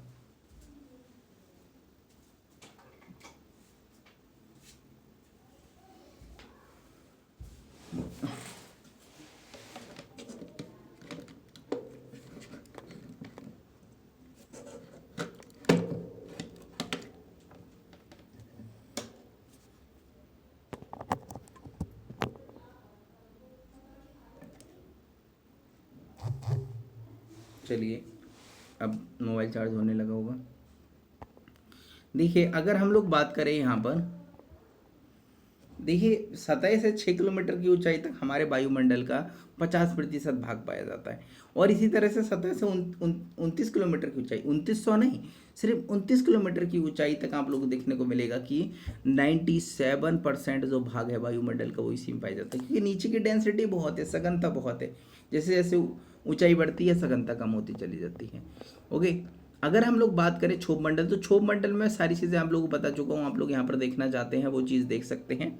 जैसे कि आप लोग यहाँ पर देख सकते हैं, जैसे क्षोभ मंडल है जो ग्रीक भाषा है उसके ट्रोपोपोस से शब्द से निकला है, जिसका मतलब होता है मिश्रण या विक्षोभ, इसीलिए इसको विक्षोभ मंडल भी बोला जाता है, हम आपको बताए थे। इसकी औसत ऊंचाई 13 किलोमीटर पाई जाती है। इसको संवहनीय मंडल बोलते हैं, क्योंकि इसमें संवहनीय धाराएं चलती हैं, तो इसी वजह से इसको संवहनीय मंडल बोलते हैं। क्षोभ मंडल है, इसमें 75% वायुमंडल पाया जाता है, इसी में सभी मौसम संबंधी घटनाएं होती हैं। ऊंचाई बढ़ने के साथ में जैसे जैसे ऊंचाई बढ़ती है वैसे वैसे तापमान में कमी आती है। जो यहाँ पर लैप्स रेट नॉर्मली देखने को मिलती है वो 6.5 देखने को मिलती है, मतलब 1 किलोमीटर ऊंचाई पर जाने पर तापमान में कितनी कमी आती है, 6.5 डिग्री सेल्सियस समानता कमी आती है। कम ज़्यादा भी हो सकती है, उसको इन्वायरमेंटल लैप्स रेट बोलते हैं, वो अभी हम लोग देखेंगे। देखिए ये क्षोभ मंडल है, आप लोग देखने को मिलेगा क्षोभ मंडल है वो निम्न अक्षांशों पर ज़्यादा मोटा होता है, यानी कि विषुवत रेखा पर इसकी ऊंचाई क्या होती है, सबसे ज़्यादा होती है 18 किलोमीटर। लेकिन वहीं अगर हम ध्रुवों की ओर जाएं तो इसकी जो मोटाई है आप लोगों को देखने को मिलेगा, सिर्फ ऊंचाई है या फिर मोटाई है वो सिर्फ 8 किलोमीटर के अप्रॉक्स में बसती है, औसतन आप लोगों को देखने को मिलेगा। ऐसा क्यों होता है, क्योंकि इधर तापमान कम होता है, आप लोगों को देखने को मिलेगा ध्रुवों पर, और इधर आप लोगों के लिए जो विषुवत रेखा होती है इधर तापमान ज़्यादा होता है। तापमान ज़्यादा होने के कारण इधर संवहनीय तरंगें उत्पन्न होती हैं, जिससे ऊंचाई तक तापमान क्या हो जाता है, अधिक हो जाता है। इस वजह से इसकी मोटाई क्या हो जाती है, अधिक हो जाती है। समझ गए, और कोई इसमें रॉकेट साइंस जैसी चीज़ नहीं दे रखी है। चलिए हम लोग आगे बढ़ते हैं, हम लोग थोड़ा सा आगे बढ़ते हैं, देखते हैं समताप मंडल। देखिए समताप मंडल में सारी चीज़ें आप लोगों को पढ़ा चुका हूँ A to Z, इसमें कोई चीज़ ऐसी नहीं बची है। मैं आप लोगों को सिर्फ एक्स्ट्रा यहाँ पर पढ़ाना चाहता हूँ ओजोन के बारे में। देखिए आप लोगों को देखने को मिलेगा, अगर हम ओजोन की बात करें तो जो ओजोन है इसका निर्माण तो आप लोग समझ गए ना, पैराबैंगनी किरणों से हमारी रक्षा करती है पैराबैंगनी किरणें, और तड़ित झंझा होता है, जो लाइटनिंग होती है, बिजली कड़कती है, उससे ओजोन परत का निर्माण होता है, मतलब ओजोन गैस का निर्माण होता है, वो चीज़ आप लोग को देखने को मिलेगी। ओके, ये चीज़ आप लोगों को देखने को मिलेगी। लेकिन अगर हम बात करें ओजोन क्षरण की, आप लोग बहुत सुने होंगे ओजोन क्षरण के बारे में। देखिए जो CFC एक गैस है, CFC गैस मतलब क्लोरोफ्लोरोकार्बन जिसको हम लोग बोलते हैं, इसको कूलेंट के रूप में उपयोग किया जाता है, जैसे कि फ्रिज, AC, रेफ्रिजरेटर होते हैं, इनमें ठंडक के रूप में, शीतलक के रूप में इस केमिकल का उपयोग किया जाता है, इस गैस का उपयोग किया जाता है। आप लोग देखे होंगे फ्रिज व्रिज के पीछे एक टैंक लगा रहता है, उसमें लिक्विड भरा रहता है, वो एक गैस ही होती है लिक्विड अवस्था में। ये जो गैस होती है ना, ये गैस बहुत ज़्यादा हानिकारक होती है, क्योंकि ये जो गैस होती है ये ओजोन का क्षरण करती है। क्षरण कैसे करती है वो हम लोग देख लेते हैं। जब देखिए हम फ्रिज का डोर खोलते हैं, जब हम AC चलाते हैं, तो इससे CFC थोड़ी मात्रा में रिलीज होती जाती है। CFC क्या होती है, एटमॉस्फेयर में जाती रहती है। जब देखिए CFC एटमॉस्फेयर में जाती है, तो जब ये जो क्लोरोफ्लोरोकार्बन है, जब इस पर पैराबैंगनी किरणें पड़ती हैं, तो जो CFC है टूट जाती है, इसमें से क्लोरीन मुक्त हो जाता है, टूट जाती है, इसमें से क्लोरीन अलग हो जाता है। यही क्लोरीन है वो ओजोन से क्रिया करता है, O3 से क्रिया करता है, O3 से क्रिया करके ClO बनाता है, और साथ में ऑक्सीजन का एक अणु बनाता है। अभी भी ये प्रक्रिया नहीं रुकती, इसलिए बहुत घातक है। अभी तो इसने ओजोन को एक बार तोड़ा, अभी ये प्रक्रिया चलती रहेगी, चलती रहेगी, चलती रहेगी, बहुत टाइम से ये प्रक्रिया चलेगी। अब देखिए फिर से ये ClO है, ClO अब क्या करेगा, ऑक्सीजन के अणु के साथ क्रिया करेगा। अब ऑक्सीजन के साथ अणु के साथ क्रिया करके फिर से ऑक्सीजन के 2 अणु बना देगा, और आप लोग देखने को मिलेगा फिर से यहाँ पर Cl बना देगा, मतलब फिर से क्लोरीन बना दिया। देखिए यहाँ पर क्लोरीन मुक्त हुआ था, अब फिर से क्या हो गया, सेम क्लोरीन फिर से बन गया। अब ये क्लोरीन क्या करेगा, फिर से अब ओजोन, देखिए एक बार यहाँ पर ओजोन से क्रिया कर चुका है यही सेम क्लोरीन, अब यही सेम क्लोरीन फिर से क्या करेगा, ओजोन के साथ क्रिया करेगा, फिर से ये ऑक्सीजन बनाएगा। अब आप लोग देखने को मिलेगा फिर से ClO बन गया, अब फिर से ये वाली क्रिया फिर से दोहराई जाएगी, तो फिर से Cl मुक्त हो जाएगा। तो ये Cl क्लोरीन बार बार मुक्त होता रहेगा, और ये बार बार आप लोगों को देखने को मिलेगा, ये क्रिया निरंतर जारी रहेगी, और ओजोन का क्षरण जारी रहेगा। इस वजह से जो CFC है इसको बैन कर दिया गया। आप लोग को देखने को मिलेगा कि इसके लिए बैन कर दिया गया। अब जब बैन कर दिया गया, इसकी जगह पे हाइड्रोफ्लोरोकार्बन का यूज़ करने की बात की गई थी। अब हाइड्रोफ्लोरोकार्बन है, इसको भी अब बैन करने की बात की गई है। ओके, चलिए हम लोग देख लेते हैं। जो ओजोन है ना, इस ओजोन का बार बार क्षरण हो रहा है, इसी को बोलते हैं हम ओजोन ह्रास बोलते हैं। लेकिन ओजोन ह्रास सबसे ज़्यादा कहाँ होगा, हम आपसे पूछें ओजोन ह्रास है वो निम्न अक्षांशों की ओर होगा या फिर ध्रुवों की तरह होगा। आप सोचेंगे यार इंसान, हम लोग फ्रिज AC यूज करते हैं, हम लोग किधर रहते हैं, हम तो भाई निम्न अक्षांशों की इधर ही रहते हैं। अब ये सोचिए जो ध्रुवों की इधर कौन रहता है, बर्फ उधर रहती है, उधर कोई रहता ही नहीं है, उधर रहता ही नहीं। और उधर जो रहता होगा वो फ्रिज AC ज़्यादा नहीं चलाता होगा, कम चलाता होगा, रेफ्रिजरेटर कम यूज कर, वैसे उधर इतनी ठंड पड़ती है। तो आप लोग कॉमन सेंस लगाएंगे और सोचेंगे यार ये तो निम्न अक्षांशों पर ज़्यादा क्षरण होता है, क्वेश्चन गलत कर देंगे। कभी बार दिल की सुनना भी क्या हो जाता है, खतरनाक हो जाता है। अब देखिए आप लोगों को देखने को मिलेगा कि ओजोन ह्रास कहाँ पर ज़्यादा होता है, वो मैं आपको बताता हूँ। देखिए ओजोन ह्रास है वो सर्वाधिक ध्रुवों की ओर ज़्यादा होता है। ध्रुवों की ओर क्यों ज़्यादा होता है, क्योंकि देखिए ध्रुवों पर आप लोगों को देखने को मिलेगा पोलर स्ट्रेटोस्फेरिक क्लाउड पाया जाता है। जो पोलर स्ट्रेटोस्फेरिक जो बादल होते हैं, ओके, यही नाइट्रिक और सल्फ्यूरिक एसिड का निर्माण करते हैं। और मिक्रोयस बादल भी आप लोगों को देखने को मिलेंगे, ये भी क्या करते हैं, नाइट्रिक और सल्फ्यूरिक एसिड का निर्माण करते हैं। यही नाइट्रिक और जो सल्फ्यूरिक एसिड है क्या कार्य करता है, इसको बूस्टअप का, प्रेरक का कार्य करता है, उत्प्रेरक का कार्य करता है, बूस्टअप का कार्य करता है, एक तरह से बूस्ट देने का कार्य करता है। जैसे ये नाइट्रिक एसिड है और साथ में सल्फ्यूरिक एसिड है, एक क्लोरीन को क्या कर देता है, बड़ा चढ़ा देता है, कान भर देता है इसके। जैसे नहीं वो आपने देखा पड़ोस वाली बहू या चाची या फिर ताई होती है, वो क्या कह देती है, मम्मी के कान भर देती हैं, मम्मी को क्या करा देती हैं, पापा के खिलाफ भड़का देती हैं, शर्मा जी के खिलाफ क्या कर देती हैं, भड़का देती हैं। अब आप लोगों को देखने को मिलेगा कि ये जो nitric acid, sulphuric acid same ऐसा ही कार्य करते हैं, क्लोरीन को भड़का देते हैं, और क्लोरीन को भड़काने की वजह से क्लोरीन तेजी के साथ क्रिया करता है और तेजी से ओजोन का क्षरण करना प्रारंभ कर देता है। तो आपको समझ में आया कहाँ ज़्यादा क्षरण होगा, ध्रुवों की ओर ज़्यादा क्षरण होगा। ध्रुवों की ओर क्षरण ज़्यादा क्यों होगा, क्योंकि वहाँ पर देखिए इस प्रकार की प्रक्रियाएं होती हैं, जैसे कि मैक्रोस बादल उधर पाए जाते हैं और साथ में पोलर स्ट्रेटोस्फेरिक जो मैकेनिज्म है वो भी उधर होता है, जिस वजह से नाइट्रिक और सल्फ्यूरिक एसिड उधर पाया जाता है। और नाइट्रिक और सल्फ्यूरिक एसिड होता है एक क्लोरीन के लिए उत्प्रेरक का कार्य करता है, बूस्टअप का कार्य करता है, जिससे जो प्रक्रिया होती है, क्रिया होती है, वो क्रिया की गति क्या हो जाती है, बढ़ जाती है, जिससे ओजोन का क्षरण ज़्यादा तेजी से होने लगता है। अब हम आपसे पूछे, चलो ठीक है ध्रुवों की ओर होता है, अब पेपर में आपसे पूछ लिया कि बताइए कि उत्तरी ध्रुव की ओर ज़्यादा क्षरण होगा या फिर दक्षिणी ध्रुव की ओर ज़्यादा क्षरण होगा, उत्तरी ध्रुव की ओर ज़्यादा क्षरण होगा या फिर दक्षिणी ध्रुव की ओर, यानी कि आर्टिक की ओर ज़्यादा होगा या फिर जो आर्टिक की तरफ ज़्यादा होगा या फिर अंटार्कटिका की ओर ज़्यादा होगा। अब आप कहेंगे यार ये तो सर ने नहीं पढ़ाया, तो इसी वजह से पूरी क्लासेस देखा करिए, आप लोगों को देखने को मिलेगा। देखिए आपको देखने को मिलेगा कि देखिए जो ये मैकेनिज्म है ये किधर ज़्यादा होगा, जिधर ठंड ज़्यादा पड़ेगी, जिधर शीतकाल ज़्यादा होगा, शीतकाल जिधर ज़्यादा होगा। अब आप लोगों को देखने को मिलेगा कि देखिए शीतकाल ध्रुवों की इधर ज़्यादा किधर होता है, आप लोगों को देखने को मिलेगा जो दक्षिणी ध्रुव है, दक्षिणी ध्रुव की ओर पोलर वर्टेक्स ज़्यादा बड़ा होता है। पोलर वर्टेक्स क्या होता है, जिसकी वजह से ये एक तरह से तूफान होते हैं, ध्रुवीय तूफान होते हैं, मतलब उसका एक तरह से विस्तार हो जाता है, समझ लीजिए, उसी को पोलर वर्टेक्स बोलते हैं। हम इसको ज़्यादा विस्तार में हम आगे हम लोग देखेंगे। वैसे पोलर वर्टेक्स आप लोग जानते भी होंगे, तो क्योंकि जैसे डोनाल्ड ट्रंप है, पोलर वर्टेक्स की वजह से यूएसए में लोग कारों में जम गए थे, बैठे बैठे कारों में ही जम गई थी, इतनी ठंड पड़ने लगी थी। तो डोनाल्ड ट्रंप ने उस टाइम बोल दिया था, 3-4 साल पहले की बात है, डोनाल्ड ट्रंप ने बोल दिया था कि कहाँ ग्लोबल वार्मिंग है, यहाँ तो लोग जिंदा जमे जा रहे हैं, इतनी ठंड पड़ रही है, कहाँ ग्लोबल वार्मिंग है। तो कहाँ पता था भैया, ये पोलर वर्टेक्स की वजह से हो गया। आप लोगों को देखने को मिलेगा जो ये पोलर वर्टेक्स से है, ये दक्षिणी ध्रुवों की ओर ज़्यादा होता है, एक तरह से ध्रुवीय चक्रवात होते हैं, तो दक्षिणी ध्रुव की ओर ज़्यादा होता है। अब दक्षिणी ध्रुव की ओर ज़्यादा होता है तो उधर आप लोगों को देखने को मिलेगा ये मैकेनिज्म ज़्यादा होगा, तो इस वजह से एसिड है, मतलब नाइट्रिक एसिड और सल्फ्यूरिक एसिड किधर ज़्यादा निर्माण होगा, नाइट्रिक एसिड और सल्फ्यूरिक एसिड का ज़्यादा निर्माण दक्षिणी ध्रुव की ओर ज़्यादा होगा। दक्षिणी ध्रुव की ओर ज़्यादा होगा तो दक्षिणी ध्रुव में ओजोन का क्षरण भी का होगा, ज़्यादा होगा, आप लोगों को देखने को मिलेगा। यानी कि जो अंटार्कटिका है, आर्टिक में ज़्यादा नहीं होगा बल्कि अंटार्कटिका में ज़्यादा होगी, इसलिए ओजोन छिद्र उधर अंटार्कटिका में ज़्यादा पाया जाता है, ज़्यादा विशाल, ज़्यादा बड़ा आपको देखने को मिलेगा। ओके, ये देखिए जो ओजोन होती है ना, इसकी मोटाई डॉप्सन में मापी जाती है। जब देखिए वैसे समानता इसकी मोटाई होती है वो 300 डॉप्सन के करीब में होती है, लेकिन जो इसकी मोटाई जब 200 डॉप्सन से कम होने लगती है तो इसी को ओजोन छिद्र बोला जाता है। मतलब मोटाई में कमी आना ही क्या है, ओजोन छिद्र। ऐसा नहीं ओजोन छिद्र कहीं पर ऐसे गोल गोल छेदा होगा, ऊपर दिख रहा होगा, ऐसा कुछ नहीं होता है। ओके, मोटाई में कमी आ जाती है, ओजोन परत है ना, उसकी मोटाई में कमी आ जाती है, उसी को ओजोन छिद्र बोला जाता है।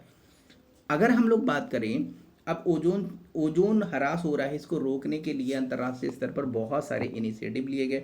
इन इनिशिएटिव में आप लोगों को देखने को मिलेगा एक बहुत महत्वपूर्ण है बेना कन्वेंशन, आप लोगों को ध्यान रखना है। 1985 में बेना कन्वेंशन होता है, बेना कन्वेंशन होता है। इसमें देखिए जो मानवीय गतिविधियों की वजह से ओजोन क्षरण हो रहा है, उस पर एक विधायी और प्रशासनिक उपाय को अपनाया जाता है। इसमें कहा जाता है देखिए हम ओजोन क्षरण ना करें, इसके लिए अनुसंधान और विकास कार्यों को आगे बढ़ाया जाता है। देखिए 2009 में फर्स्ट टाइम कन्वेंशन को वैश्विक अनुसमर्थन भी प्राप्त हुआ था, बेना कन्वेंशन। तो बेना कन्वेंशन किससे संबंधित है, ध्यान रखना है, ओजोन से संबंधित है, ओजोन परत से संबंधित आप लोगों को देखने को मिलेगा। फिर उसके बाद में दूसरा यहाँ पर एक कन्वेंशन हुआ था, मतलब प्रोटोकॉल हुआ था, मॉन्ट्रियल प्रोटोकॉल। मॉन्ट्रियल में आप लोगों को ये देखने को मिलेगा, मॉन्ट्रियल प्रोटोकॉल हुआ था 1987 में, ये भी ओजोन से संबंधित है। इसमें देखिए ओजोन क्षयकारी पदार्थ हैं, उनके उत्पादन और खपत में कमी लाने के लिए यहाँ पर बात की गई थी। ये चीज़ आप लोगों को ध्यान रखना है, बहुत इंपॉर्टेंट है। जैसे ओजोन क्षयकारी पदार्थ जैसे कि क्लोरोफ्लोरोकार्बन आप लोगों को देखने को मिलेगा। फिर इसके बाद एक और होता है आप लोगों को देखने को मिलेगा किगाली समझौता, ये भी बहुत महत्वपूर्ण है, ये रवांडा में होता है। इसमें 197 देश हैं वो पार्टिसिपेट करते हैं जाकर के। तो किगाली समझौता जो होता है, किगाली समझौता होता है 2016 में। इस किगाली समझौते में कहा जाता है, देखिए जो मॉन्ट्रियल प्रोटोकॉल हुआ था इसमें एक तो संशोधन किया जाता है, इसमें बोला जाता है 2019 तक सभी देशों के लिए मॉन्ट्रियल प्रोटोकॉल के अंतर्गत जो बातें बोली गई हैं वो सभी देशों के लिए बाध्यकारी होगी। कब तक, 2019 तक आप लोगों को देखने को मिलेगा। देशों के लिए क्या होंगी, बाध्यकारी होंगी। इसमें कुछ देशों के लिए छूट भी दी गई थी, लेकिन इसमें एक संशोधन बड़ा ये किया गया था, संशोधन करके बोला गया देखिए ओजोन क्षयकारी पदार्थ हैं उन्हीं को रोकने से हमारा जलवायु परिवर्तन जो है जो ग्लोबल वार्मिंग की समस्या है ये खत्म नहीं हो सकती। जलवायु परिवर्तन को अगर हमें रोकना है, ओजोन के साथ हमें ऐसे ऐसे ऐसे जो पदार्थ हैं उनके उत्सर्जन को भी रोकना पड़ेगा जो ग्लोबल वार्मिंग का कारण बनते हैं। देखिए जैसे CFC देखने को मिलेगा, क्लोरोफ्लोरोकार्बन देखने को मिलेगा, वो ओजोन का क्षरण तो नहीं करता है, उसकी सॉरी CFC है वो ओजोन का क्षरण करता है, तो उसको बंद करके बोला गया कि भाई आप किसका उपयोग कर सकते हैं कूलेंट के रूप में, हाइड्रोफ्लोरोकार्बन का उपयोग कर सकते हैं। हाइड्रोफ्लोरोकार्बन है ये ओजोन का क्षरण तो नहीं करती है, लेकिन आपको दूसरी तरफ देखने को मिलेगी हाइड्रोफ्लोरोकार्बन है ये कार्बन डाइऑक्साइड की तुलना में ग्रीन हाउस प्रभाव ज़्यादा उत्पन्न करती है, कई गुना ज़्यादा ग्रीन हाउस प्रभाव उत्पन्न करती है।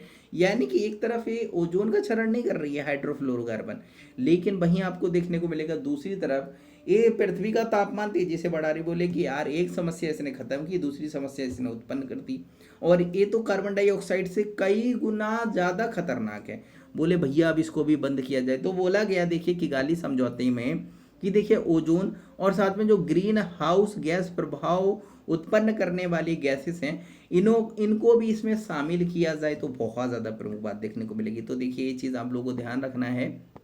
देखिए जो किगाली समझौता हो गया, मॉन्ट्रियल प्रोटोकॉल हो गया और बेना हो गया, तो ये ध्यान रखना है। तो पहला बेना हुआ, फिर मॉन्ट्रियल प्रोटोकॉल हुआ, फिर किगाली हुआ, तीनों के आपको क्रम ध्यान रखने हैं। सन भूल जाइए, कोई समस्या वाली बात नहीं, लेकिन क्रम याद रखिएगा। किससे संबंधित है? ओजोन से संबंधित है, ये भी आप लोगों को ध्यान रखना है। चलिए हम लोग थोड़ा सा आगे बढ़ते हैं, देखते हैं तापमंडल के बारे में ज़्यादा नहीं जानना है, हम सब कुछ पढ़ा दिए हैं। इसमें देखिए एक चीज़ आप लोगों को ज़रूर बता देते हैं। देखिए जो थर्मोस्फीयर होता है, मतलब तापमंडल होता है, इसमें आप लोगों को देखने को मिलेगा कि देखिए परतें पाई जाती हैं। आयन मंडल इसमें पाया जाता है, तो इसमें डी परत पाई जाती है, ई परत पाई जाती है, एफ परत पाई जाती है, जी परत पाई जाती है। तो देखिए जो डी परत है और डी परत है और ई परत है, डी और ई परत है ना, ये आपको देखने को मिलेगा दिन के समय कार्य करती है। देखिए जैसे कि हम ये क्या लगा हुआ है, एक वो लगा हुआ है, क्या बोलते हैं इसके लिए, कुछ बोलते हैं, मतलब टावर लगा हुआ है। ये टावर लगा हुआ है, इससे हम रेडियो तरंग भेजे आसमान में। अब आसमान में रेडियो तरंग भेजे, अब ये अगर ये लौट के ही ना आए तो हमारा कम्युनिकेशन पूरा होगा। दूसरी जगह कोई रेडियो सुन रहा, उसकी जगह वो तरंग लौट के भी तो आनी चाहिए, तभी तो वो सुन पाएगा ना, कुछ भी कम्युनिकेशन हमारा पूरा हो पाएगा।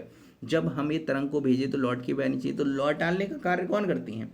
ये डी परत और ई परत करती हैं। तो देखिए अंतर क्या है, जो डी परत है ना, ये निम्न आवृत्ति की जो मतलब जो लो फ्रीक्वेंसी की जो तरंगे होती हैं उनको लौटा देती है। ई तरंग है ये मध्यम और उच्च फ्रीक्वेंसी की जो तरंगे होती हैं उनको लौटा देती है, लेकिन ये सिर्फ दिन में कार्य करती है। और रात में आप लोगों के लिए वॉकी टॉकी से बात करना हो, रेडियो कम्युनिकेशन करना हो, तो बोले कि यार ये तो इससे पॉसिबल नहीं होगा।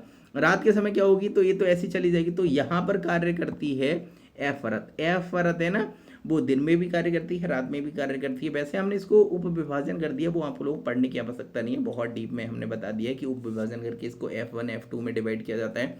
F1 है ये सिर्फ दिन में कार्य करती है, लेकिन F2 परत है वो दिन और रात दोनों में कार्य करती है, वो आप लोगों को पढ़ने की आवश्यकता नहीं है इतनी। वैसे जी परत है, इस पर अभी अनुसंधान चल रहा है, 380 किलोमीटर के ऊपर पाई जाती है जी परत। अभी इसके बारे में ज़्यादा जानकारी नहीं है, मतलब हमको ही ज़्यादा जानकारी नहीं, मतलब अभी वैज्ञानिकों को भी इसके बारे में ज़्यादा जानकारी नहीं है। ये भी दिन और रात में कार्य करती है, तो इसके बारे में जानकारी नहीं है, तो यूपीएससी आप लोगों से ज़्यादा नहीं पूछेगा। आप लोग देखने को मिलेगा ई परत है ना, इस परत के लिए केनली हेबिसाइड परत के नाम से भी जाना जाता है, तो ये चीज़ आप लोगों को ध्यान रख लेना है। ओके, तो चलिए हम लोग थोड़ा सा आगे बढ़ते हैं, देखते हैं जलवायु विज्ञान के बारे में। अगर हम बात करें यहाँ पर जलवायु विज्ञान के बारे में बात करें, तो जलवायु विज्ञान है, इसमें हम लोग वायुमंडल का अध्ययन करते हैं, क्योंकि वायुमंडल का संबंध आप लोगों को मौसम से देखने को मिलेगा और मौसम से ही फिर जलवायु का निर्माण होता है। तो हम वायुमंडल के अंदर किस किस चीज़ का अध्ययन करते हैं, तो वायुमंडल के अंदर हम तापमान का अध्ययन करते हैं, वायुमंडल के अंदर हम पवन का अध्ययन करते हैं, वायुमंडल के अंदर हम आर्द्रता है, बादल है, वर्षा है, A to Z सभी का अध्ययन करेंगे। ठीक है, इन सभी का अध्ययन हम लोग करेंगे।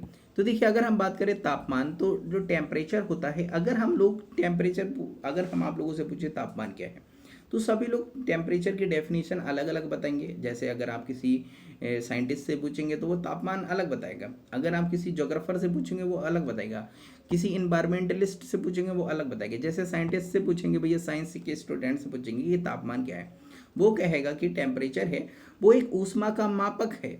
क्या है? ऊष्मा का मापक है। और आप पूछेंगे भाई ऊष्मा क्या है, मतलब हीट क्या है, तो वो कहेगा हीट एक फॉर्म ऑफ एनर्जी है, मतलब ऊर्जा का एक प्रकार है, ये बोलेगा। ओके। वहीं अगर हम लोग बात करें किसी ज्योग्राफर से, अगर हम पूछेंगे भाई बताइए आपकी नज़र में आप तापमान क्या है, आप तापमान को कैसे देखते हैं, तो वो कहेगा कि तापमान है वो मौसम को प्रभावित करने वाला सबसे प्रमुख कारक है। तो ये चीज़ आप लोग देखने को मिलेगी। इसी तरह से किसी भैया जो पर्यावरणविद होगा, मतलब इन्वायरमेंटलिस्ट होगा, उससे पूछेंगे तो वो कहेगा कि पर्यावरण को प्रभावित करने वाले सर प्रमुख कारकों में से मौसम क्या है, एक प्रमुख कारक है। तो इस तरह से क्या है, टेम्परेचर की डेफिनेशन आप लोगों को देखने को मिलेगी। अगर हम बात करें, देखिए अभी यहाँ पर एक शब्द आया ऊष्मा, हीट। आखिर ये हीट क्या है, हीट क्या है, पहले हीट को हम लोग समझने का प्रयास करते हैं।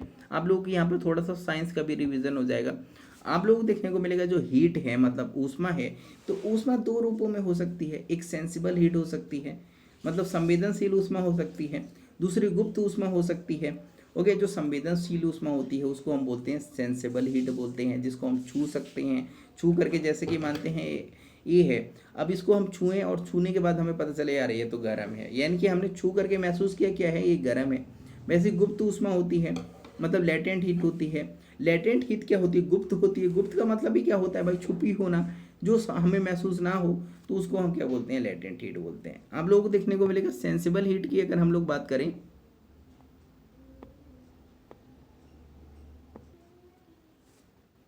देखिए यहाँ पर अगर हम लोग बात करें सेंसिबल हीट की, तो जो सेंसिबल हीट होती है ना, ये समानुपाती होती है गतिज ऊर्जा के। देखिए जैसे जैसे हम पदार्थ के अंदर जो अणु होते हैं, अगर हम उनकी गति को बढ़ा देंगे, अगर उनकी कणों की गति को बढ़ा देंगे तो सेंसिबल हीट क्या हो जाती है, बढ़ जाती है। जैसे कि एक क्या चीज़ है, लोहा है। इस लोहा के अंदर क्या पाए जाते हैं, मानते हैं अणु पाए जाते हैं। अब क्या कीजिए, एक हथौड़ा लीजिए और इसको ठोकने लगी, जिससे क्या होगा, इसके अंदर ठोकने से क्या होगा, इसके अंदर जो अणु हैं उनकी गति क्या हो जाएगी, बढ़ जाएगी। अब गति बढ़ने से वो आपस में टकराएंगे, आपस में टकराएंगे तो इससे क्या हो जाएगी, उसमें ऊर्जा उत्पन्न हो जाएगी। इस वजह से इसको ठोकने से, पीटने से आप लोग महसूस करेंगे कि कैंची क्या हो जाएगी, गर्म हो जाएगी। आप छुएंगे तो आपका हाथ जल जाएगा, आपका क्या हो जाएगा, हाथ जल जाएगा। ओके। और इसी तरह से आपको देखने को मिलेगा, अगर हम इस कैंची को गर्म करें, इसको सेंसिबल हीट दें, मतलब अगर हम इसे गैस पे रख दें जला करके, तो ये क्या हो जाएगी, इस वजह से गर्म करने से इसके अंदर के अणु हैं वो तेजी से क्या करने लगेंगे, गति करने लगेंगे, यानी कि गर्म करने पर इसके अणुओं की गति बढ़ जाएगी। और अगर हम इसके किसी प्रकार से अणुओं की गति बढ़ा दें पीट पीट के, तो ये गर्म पड़ जाएगी। तो ये चीज़ आप लोगों को देखने को मिलेगी, मतलब एक दूसरे के समानुपाती होते हैं ये चीज़ें।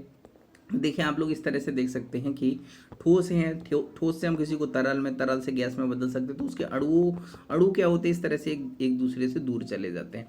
तो देखिए अणुओं की गतिज ऊर्जा होती है वो संवेदनशील ऊष्मा के समानुपाती होती है। तो ये चीज़ आप लोगों को देखने को मिलेगी। चलिए हम लोग देखते हैं गुप्त ऊष्मा।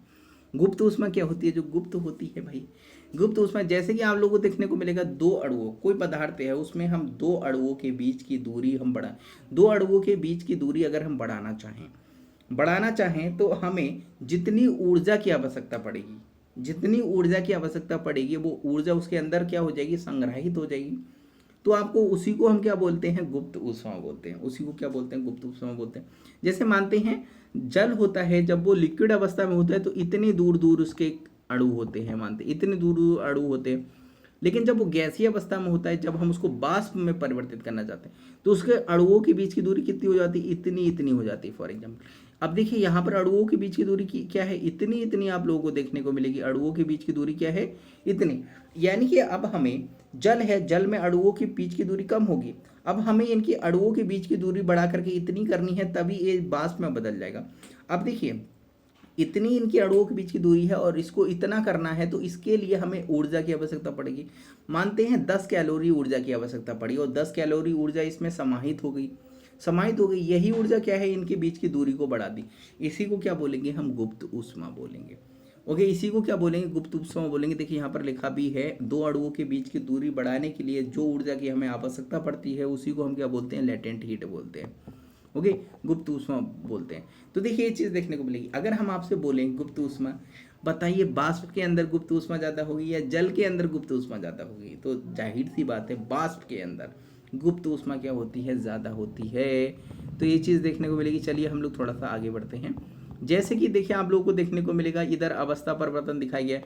देखिए बर्फ कैसा होता है, ठोस होता है, आप लोगों को देखने को मिलेगा। जब बर्फ को हम जल में परिवर्तित किए तो जल कैसा होता है, तरल होता है, यानी कि अवस्था परिवर्तन हुआ। और फिर इस तरह से जल को अगर हम वाष्प में बदल दें, वाष्प कैसी होती है, गैसीय अवस्था में होती है, यानी कि अवस्था परिवर्तन फिर से हुआ, आप लोग देखने को मिलेगा। यानी कि जब हम बर्फ से वाष्प की इधर आएंगे तो यहाँ पर अणुओं के बीच की दूरी निरंतर बढ़ती चली जा रही है। यानी कि अणुओं के बीच की दूरी जैसे जैसे बढ़ती है वैसे वैसे गुप्त ऊष्मा की मात्रा बढ़ती चली जाती है। तो देखिए बर्फ में और जल में, दोनों में किस में गुप्त ऊष्मा ज़्यादा होगी, जल में ज़्यादा होगी। लेकिन वहीं अगर हम बात करें जल में और जल वाष्प में गुप्त ऊष्मा किस में ज़्यादा होगी, तो जल वाष्प में, वाटर वेपर में ज़्यादा गुप्त ऊष्मा होगी। ओके, ये गुप्त ऊष्मा कहाँ से आती है, आप लोगों को देखने को मिलेगा अवस्था परिवर्तन के समय गुप्त ऊष्मा आ जाती है।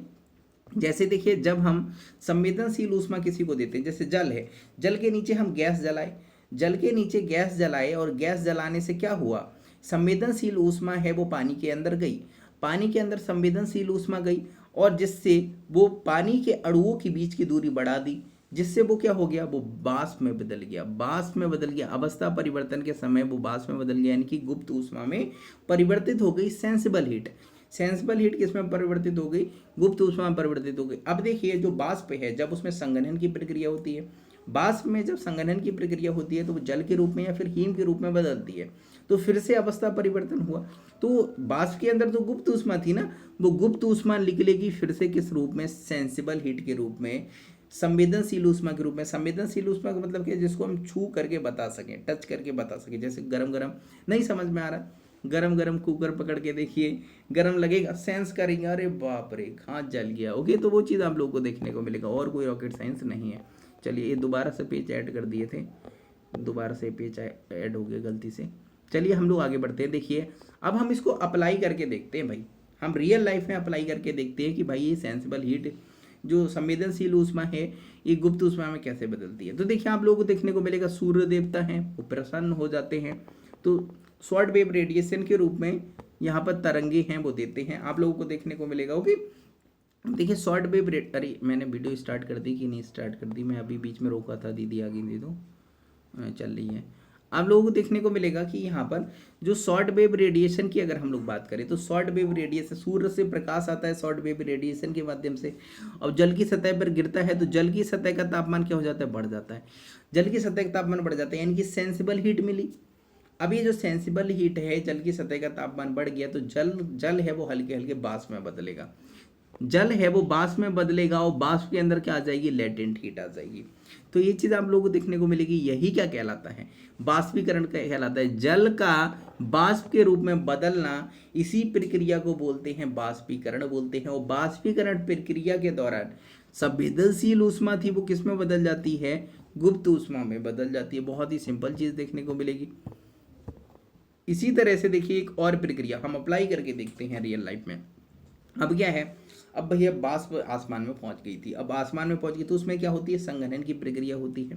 देखिए जो वाष्प होती है वो जल में बदलती है, किस में बदलती है, जल में बदलती है। अब जल में बदलने के लिए कौन सी प्रक्रिया होती है, संघनन की प्रक्रिया होती है। जिस तरह से जल को वाष्प में बदलने के लिए वाष्पीकरण की प्रक्रिया होती है, वैसे ही वाष्प को जल में बदलने के लिए या फिर हीम में बदलने के लिए संघनन की प्रक्रिया होती है। जो कंडेंसेशन की प्रक्रिया होती है, अब कंडेंसेशन की प्रक्रिया के दौरान जल वाष्प में तो लेटेंट हीट उपस्थित होती है, तो लेटेंट हीट जब निकलेगी तभी तो वाष्प है वो जल में बदलेगा ना। तो ये जो लेटेंट हीट होती है किस में बदल जाती है, सेंसिबल हीट में बदल जाती है। यानी कि इसी वजह से कहते हैं ऊष्मा है वो ना ही उत्पन्न की जा सकती है ना ही नष्ट की जा सकती है, बस एक रूप से दूसरे रूप में बदलती रहती है चक्रीय रूप से। तो ये चीज़ आप लोगों को देखने को मिलेगी। ओके, एक रूप से दूसरे रूप में बदलती रहती है, तो ये चीज़ आप लोगों को देखने को मिलेगी। देखिए अगर हम लोग बात करें संघनन की प्रक्रिया की, अगर हम लोग बात करें संघनन की प्रक्रिया की, तो देखिए जो कंडेंसेशन की जो प्रक्रिया होती है उसमें तीन चीज़ें आप लोगों को देखने को मिलेगी। ये जो तीन चीज़ें होती हैं इसी दौरान से, मतलब इसी प्रक्रिया से संघनन की प्रक्रिया होती है। तो चलिए हम आप लोगों को बताते हैं। जैसे कि आप लोगों को देखिए सबसे पहले संघनन की प्रक्रिया प्रारंभ होने के लिए सबसे पहले आप लोगों को देखने को मिलेगा कि यहाँ पर प्रारंभ होने के लिए जल की सतह का तापमान ज़्यादा होना चाहिए। किसकी तुलना में ज़्यादा होना चाहिए, वायु की सतह से ज़्यादा वायुमंडल की सतह से इसका तापमान ज़्यादा होना चाहिए, तभी क्या होगा, संघनन की प्रक्रिया प्रारंभ होगी। क्या होगी, संघनन की प्रक्रिया प्रारंभ होगी। ओके, अगर देखिए हम लोग बात करें यहाँ पर किस तरह से प्रोसेस होता है, मैं आप लोगों को दिखाता हूँ। देखिए आप लोगों को देखने को मिलेगा, जो अभी मैं आपको बताया था, सूर्य का प्रकाश आया तो इसके जल की सतह का तापमान क्या हो जाएगा, बढ़ जाएगा। अब जल की सतह का तापमान बढ़ जाएगा तो जल है वो कन्वर्ट होने लगेगा, किस में, जल वाष्प में कन्वर्ट होने लगेगा वाष्पीकरण की प्रक्रिया के दौरान। तो देखिए जब जल है वो वाष्प में बदलता है तो जो जल में उपस्थित जो हीट होती है, मतलब जो तापमान होता है, ये तापमान जो होता है, हीट होती है, ये किस में बदलने लगती है, लेटेंट हीट में। यानी कि जब बाष्पीकरण की प्रक्रिया होती है तो तापमान में कमी आती है, जल की सतह के तापमान में कमी आती है। तो ये जो प्रक्रिया कब तक चलेगी, बाष्पीकरण की प्रक्रिया कब तक चलेगी, बाष्पीकरण की प्रक्रिया तब तक चलेगी जब तक जल की सतह का तापमान और वायुमंडल की सतह का तापमान दोनों इक्वल ना हो जाए, दोनों बराबर ना हो जाए, तब तक बाष्पीकरण की प्रक्रिया चलती रहेगी। तो देखिए ये चीज़ आप लोगों को देखने को मिलेगी। देखिए आप लोगों को देखने को मिलेगा जो दूसरी कंडीशन क्या होती है, मतलब दूसरी, पहली अवस्था तो ये होती है तब संघनन की मतलब बाष्पीकरण की प्रक्रिया प्रारंभ होती है। आप लोगों को देखने को मिलेगा ये भी संघनन की प्रक्रिया का ही एक चरण है। अगर बाष्पीकरण नहीं होगा तो संघनन कहाँ से होगा। फिर आप लोगों को देखने को मिलेगा इस प्रक्रिया के दौरान जो जल होता है वो जल वाष्प में बदलता है, तो सेंसिबल हीट है वो लेटेंट हीट में बदलती है, जिस कारण जल की सतह का तापमान कम होने लगता है। इसी वजह से गर्मियों के मौसम में जब आप लोग जाएंगे तालाबों के किनारे, यानी कि जल राशि, बड़ी जल राशि के करीब जाएंगे, तो वहां पर आपको ठंडक महसूस होगी, क्योंकि उसकी सतह का तापमान क्या रहता है, कम रहता है। क्यों, उसका एक कारण ये भी होता है क्योंकि जल की सतह, जल में से बाष्पीकरण की प्रक्रिया के दौरान जल की सतह का तापमान कम हो जाता है। बहुत सारे कारण होते हैं जल की सतह के तापमान, जल की सतह का तापमान कम होने का बहुत सारे कारण होते हैं गर्मियों के समय, जैसे कि उसकी तापीय चालकता ज़्यादा होती है, विशिष्ट ऊष्मा उसकी ज़्यादा होती है। इसके अलावा आप लोग देखेंगे कि जल है वो देर से गर्म देर से ठंडा होता है, और इसमें एक ये भी देखने को मिलेगा बाष्पीकरण। अभी हम लोग आगे बात भी करेंगे इसके ऊपर। और फिर अंत में क्या होता है, जल की सतह का तापमान और वायु की सतह का तापमान बराबर हो जाता है, तब बाष्पीकरण की प्रक्रिया क्या हो जाती है, रुक जाती है। फिर उसके बाद में आप लोगों को आगे का प्रोसेस देखने को मिलेगा। देखिए फिर हल्के हल्के फिर संघनन की प्रक्रिया प्रारंभ होती है। संघनन की प्रक्रिया के दौरान जल है, वाष्प है, वो जल या फिर हिम में बदलता है जाकर के, फिर वर्षा होती है, और वर्षा है वो नालों के माध्यम से, नदियों के माध्यम से फिर से कहाँ से आ जाती है, समुद्र में आ जाती है। तो इससे एक चक्र बन जाता है, तो इसी को बोल देते हैं जल चक्र बोल देते हैं। अभी हम लोग इसके बारे में भी देखेंगे। चलिए हम लोग थोड़ा सा आगे बढ़ते हैं, देखते हैं। ये मैंने यहाँ पर वैसे बताया है एक चीज़, वैसे आप लोग देख सकते हैं, इसका यूज नहीं है कोई भी, बस इसका कोई यूज नहीं है, लेकिन मैं आप लोगों को बता देता हूँ एक चीज़ समझने के लिए। परसेंटेज पे मत जाइएगा, बस समझिएगा इस चीज़ को। आप लोगों को देखने को मिलेगा जैसे हमारा सूर्य, खगोल शास्त्र में हम आप लोग पढ़े थे, सूर्य के पास ऊर्जा कहाँ से आती है, जब हाइड्रोजन का फ्यूज़न होता है तो हीलियम बनता है, और साथ में आप लोग एनर्जी देखने को मिलेगी। देखिए जो सूर्य है, सूर्य में हाइड्रोजन का फ्यूजन होता है, मिलन होता है। अब मिलन से क्या होता है, जहाँ पर दो लोगों का मिलन होता है वहाँ पर क्या होता है, बवाल होता है, एनर्जी उत्पन्न होती है, ऊर्जा उत्पन्न होती है। तो ऊर्जा उत्पन्न हुई और साथ में एक चिंटू मिंटू उत्पन्न होता है, जो हीलियम उत्पन्न हुआ। तो ये चीज़ आप लोगों को देखने को मिलेगी। इसी तरह से आप लोगों को देखने को मिलेगा कि मानते हमारी पृथ्वी को सूर्य से जो ऊर्जा मिली वो 50 यूनिट मिली, मतलब 100 यूनिट मिली। अब ये 100 यूनिट ऊर्जा का कैसे उपयोग करेगा, जो हमारी पृथ्वी को 100 यूनिट ऊर्जा मिली है, इस 100 यूनिट ऊर्जा का हमारी पृथ्वी कैसे यूज करती है, तो ये चीज़ हम लोग देखते हैं। मैं थोड़ा सा इसको जूम कर देता हूँ। हमारी पृथ्वी को जो 50 यूनिट ऊर्जा मिली ना, इस 100 यूनिट ऊर्जा मिली, इसमें से 50 यूनिट ऊर्जा है वो हमारे हरे वनस्पति हैं वो ले लेते हैं, और 50 यूनिट है वो हमारे वायुमंडल और पृथ्वी की सतह है वो यूज कर लेती है। अब देखिए जो 50 यूनिट है, इस 50 यूनिट को हमारे हरे वनस्पति हैं वो ले लेते हैं, और हरे वनस्पति क्या करते हैं, इसी से अपना भोजन बना लेते हैं।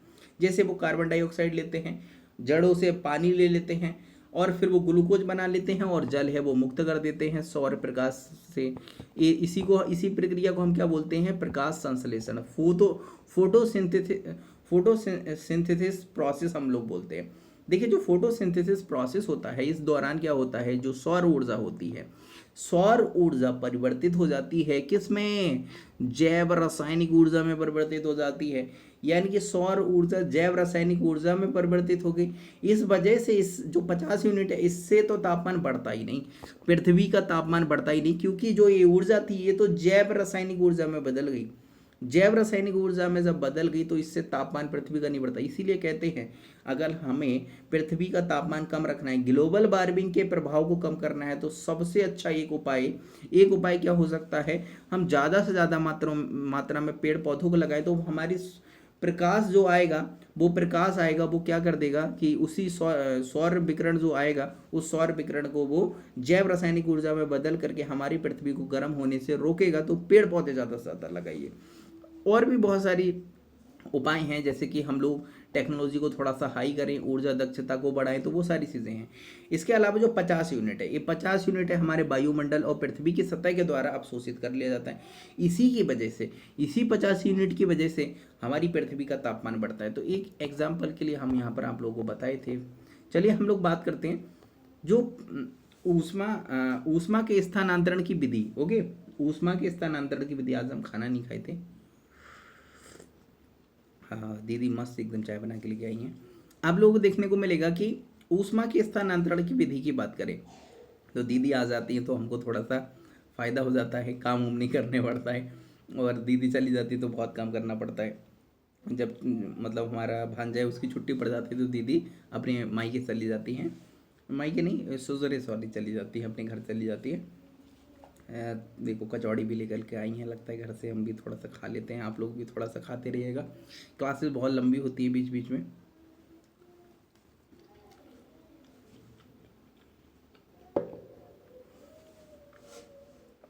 देखिए अगर हम लोग बात करें यहाँ पर रेडिएशन की, अगर हम लोग ऊर्जा के स्थानांतरण की विधियों की बात करें तो ऊर्जा के स्थानांतरण की विधियाँ हैं वो कई सारी हो सकती हैं। ऊर्जा का स्थानांतरण है वो बहुत प्रकार से हो सकता है। एक होता है रेडिएशन, मतलब एक विकिरण के माध्यम से ऊर्जा है वो स्थानांतरित हो सकती है, एक जगह से दूसरी जगह जा सकती है। एक प्रोसेस होता है चालन, एक होता है संवहन, एक होता है अभिवहन। हम सभी के बारे में बात करते हैं। देखिए सबसे पहले हम लोग बात करते हैं विकिरण की, बात करते हैं रेडिएशन की, बात करते हैं। देखिए विकिरण के माध्यम से ऊष्मा का स्थानांतरण, विकिरण के माध्यम से ऊष्मा का स्थानांतरण होता है वो विद्युत चुंबकीय तरंगों के रूप में होता है।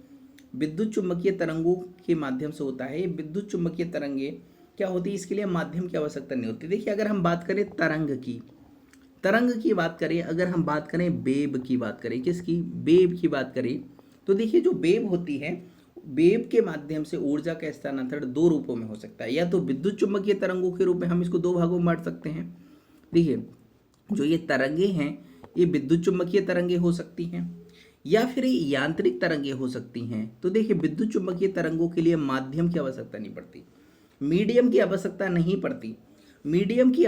पड़ती। मतलब माध्यम नहीं चाहिए होता, जैसे कि वायु बीच में हो या फिर कोई भी चीज़ है, लोहा जल वायु कुछ भी ना हो, फिर भी एनर्जी का ट्रांसफर हो जाएगी, मतलब एनर्जी क्या हो जाएगी, ट्रांसफर हो जाएगी। तो देखिए जो हमारे सूर्य से जो प्रकाश आता है, जो ऊर्जा आती है, वो हमारी इसी रूप में आती है, क्योंकि हमारा अंतरिक्ष बीच में क्या है, उसमें वैक्यूम है भाई, कोई चीज़ नहीं है बीच में, माध्यम बीच में नहीं है। हमारी पृथ्वी की फिर वायुमंडल आ जाते तो एक मीडियम प्राप्त हो जाता है, लेकिन वायुमंडल से पहले आप लोग देखेंगे अंतरिक्ष में तो किसी प्रकार का मीडियम नहीं है ना, तो सूर्य से कैसे ऊर्जा आती, तो इसी वजह से विद्युत चुंबकीय तरंगों के रूप में ही ऊर्जा हमको प्राप्त होती है, क्योंकि वहाँ पर बीच बीच में मीडियम कोई है ही नहीं, तो इस वजह से। इसके अलावा देखिए वेव के माध्यम से, तरंगों के माध्यम से, जो यांत्रिक तरंगों के माध्यम से भी ऊर्जा के स्थानांतरण हो सकता है। यांत्रिक तरंगों में मीडियम की आवश्यकता पड़ती है, मतलब माध्यम की आवश्यकता पड़ती है। इसमें कणों के कंपन, कणों का विस्थापन नहीं होता है, इसमें कणों का विस्थापन नहीं होता है, बस कणों के कंपन के द्वारा कण क्या करते हैं, इस तरह से कंपन करते हैं, और कंपन के माध्यम से क्या हो जाता है, एनर्जी ट्रांसफर हो जाती है। आप लोगों को देखने को मिलेगा। देखिए कणों के कंपन से क्या तात्पर्य है, कणों का कंपन दो रूपों में हो सकता है। कणों का कंपन है, जैसे कि अगर हम माने कि जो वेव है, तरंग है, उसकी दिशा ऐसी है, तो कणों का कंपन कैसे हो सकता है, लंबवत हो सकता है, मतलब ऊर्ध्वाधर हो सकता है, ऊपर नीचे हो सकता है। ऐसे तरंग इधर जा रही है, और ऊपर नीचे है क्या हो सकता है, कड़ों का कंपन हो सकता है, इसको अनुप्रस्थ बोलते हैं। ओके, अनुप्रस्थ बोलते हैं। इसी तरह से आप लोगों को देखने को मिलेगा कि यहाँ पर तो देखिए ये लॉन्गिट्यूडिनल नहीं है, यहाँ पर ट्रांसवर्स इसको बोला जाता है। उसी तरह से आप लोगों को देखने को मिलेगा इसी तरह से आप लोगों को देखने को मिलेगा अगर तरंग की दिशा ऐसी है तो कणों का कंपन कैसा हो सकता है, तरंग की दिशा के समानांतर और आगे पीछे, यानी कि तरंग की दिशा के समानांतर और आगे पीछे, इस तरह से आप लोग देखने को मिलेगा। यानी कि ये अनुदैर्घ्य तरंगें होती हैं। लैटिट्यूडिनल वेव आप लोगों को देखने को मिलेंगी, इसकी ऐसे ऊर्जा के स्थानांतरण हो सकते हैं। हम आपको एक एग्जाम्पल के माध्यम से बताते हैं। जैसे कि आप लोगों ने कभी एग्जाम हॉल में गए होंगे, आप लोगों ने अटेंडेंस दी होगी ना, अटेंडेंस लगाई होगी, तो एक फर्रा आता है आप लोगों के पास, मतलब एक पर्चा आता है।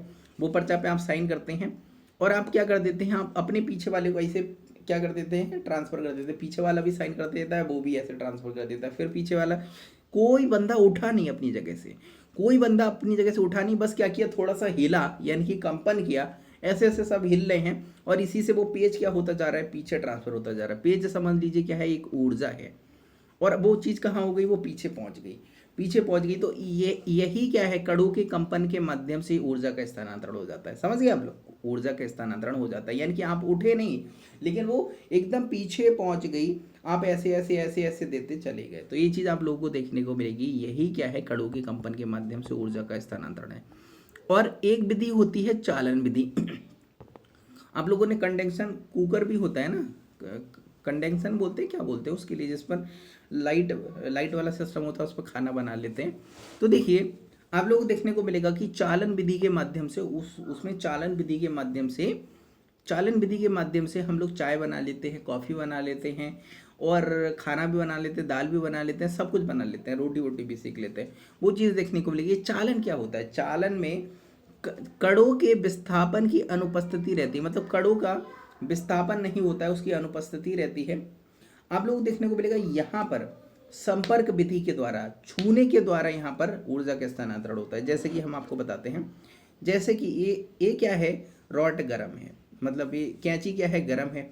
अब ये गर्म है, मैंने इस पर अपनी उंगली रखी, हमारी उंगली और इस कैंची के बीच में क्या हुआ, एक संपर्क हुआ।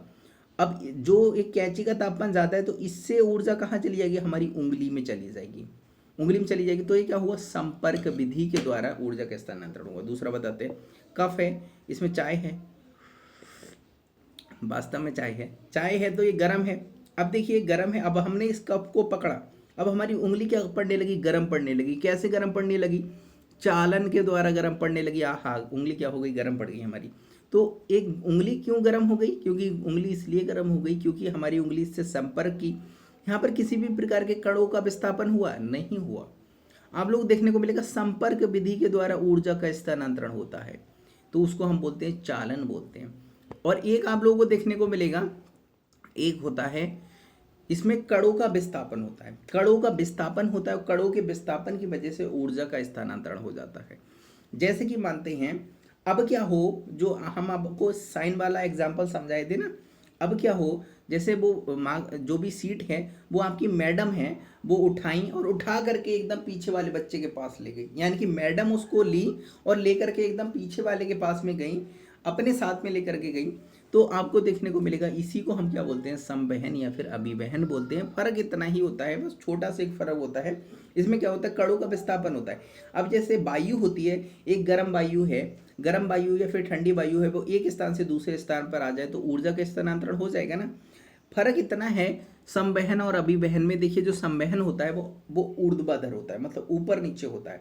जैसे कि देखिए आप लोगों को देखने को मिलेगा, चाय है ना, इस चाय में से भाप निकल रही है, ये भाप क्या जा रही है, हल्के हल्के ऊपर उठती हुई जा रही है, तो इसको हम क्या बोलेंगे, संवहन बोलेंगे।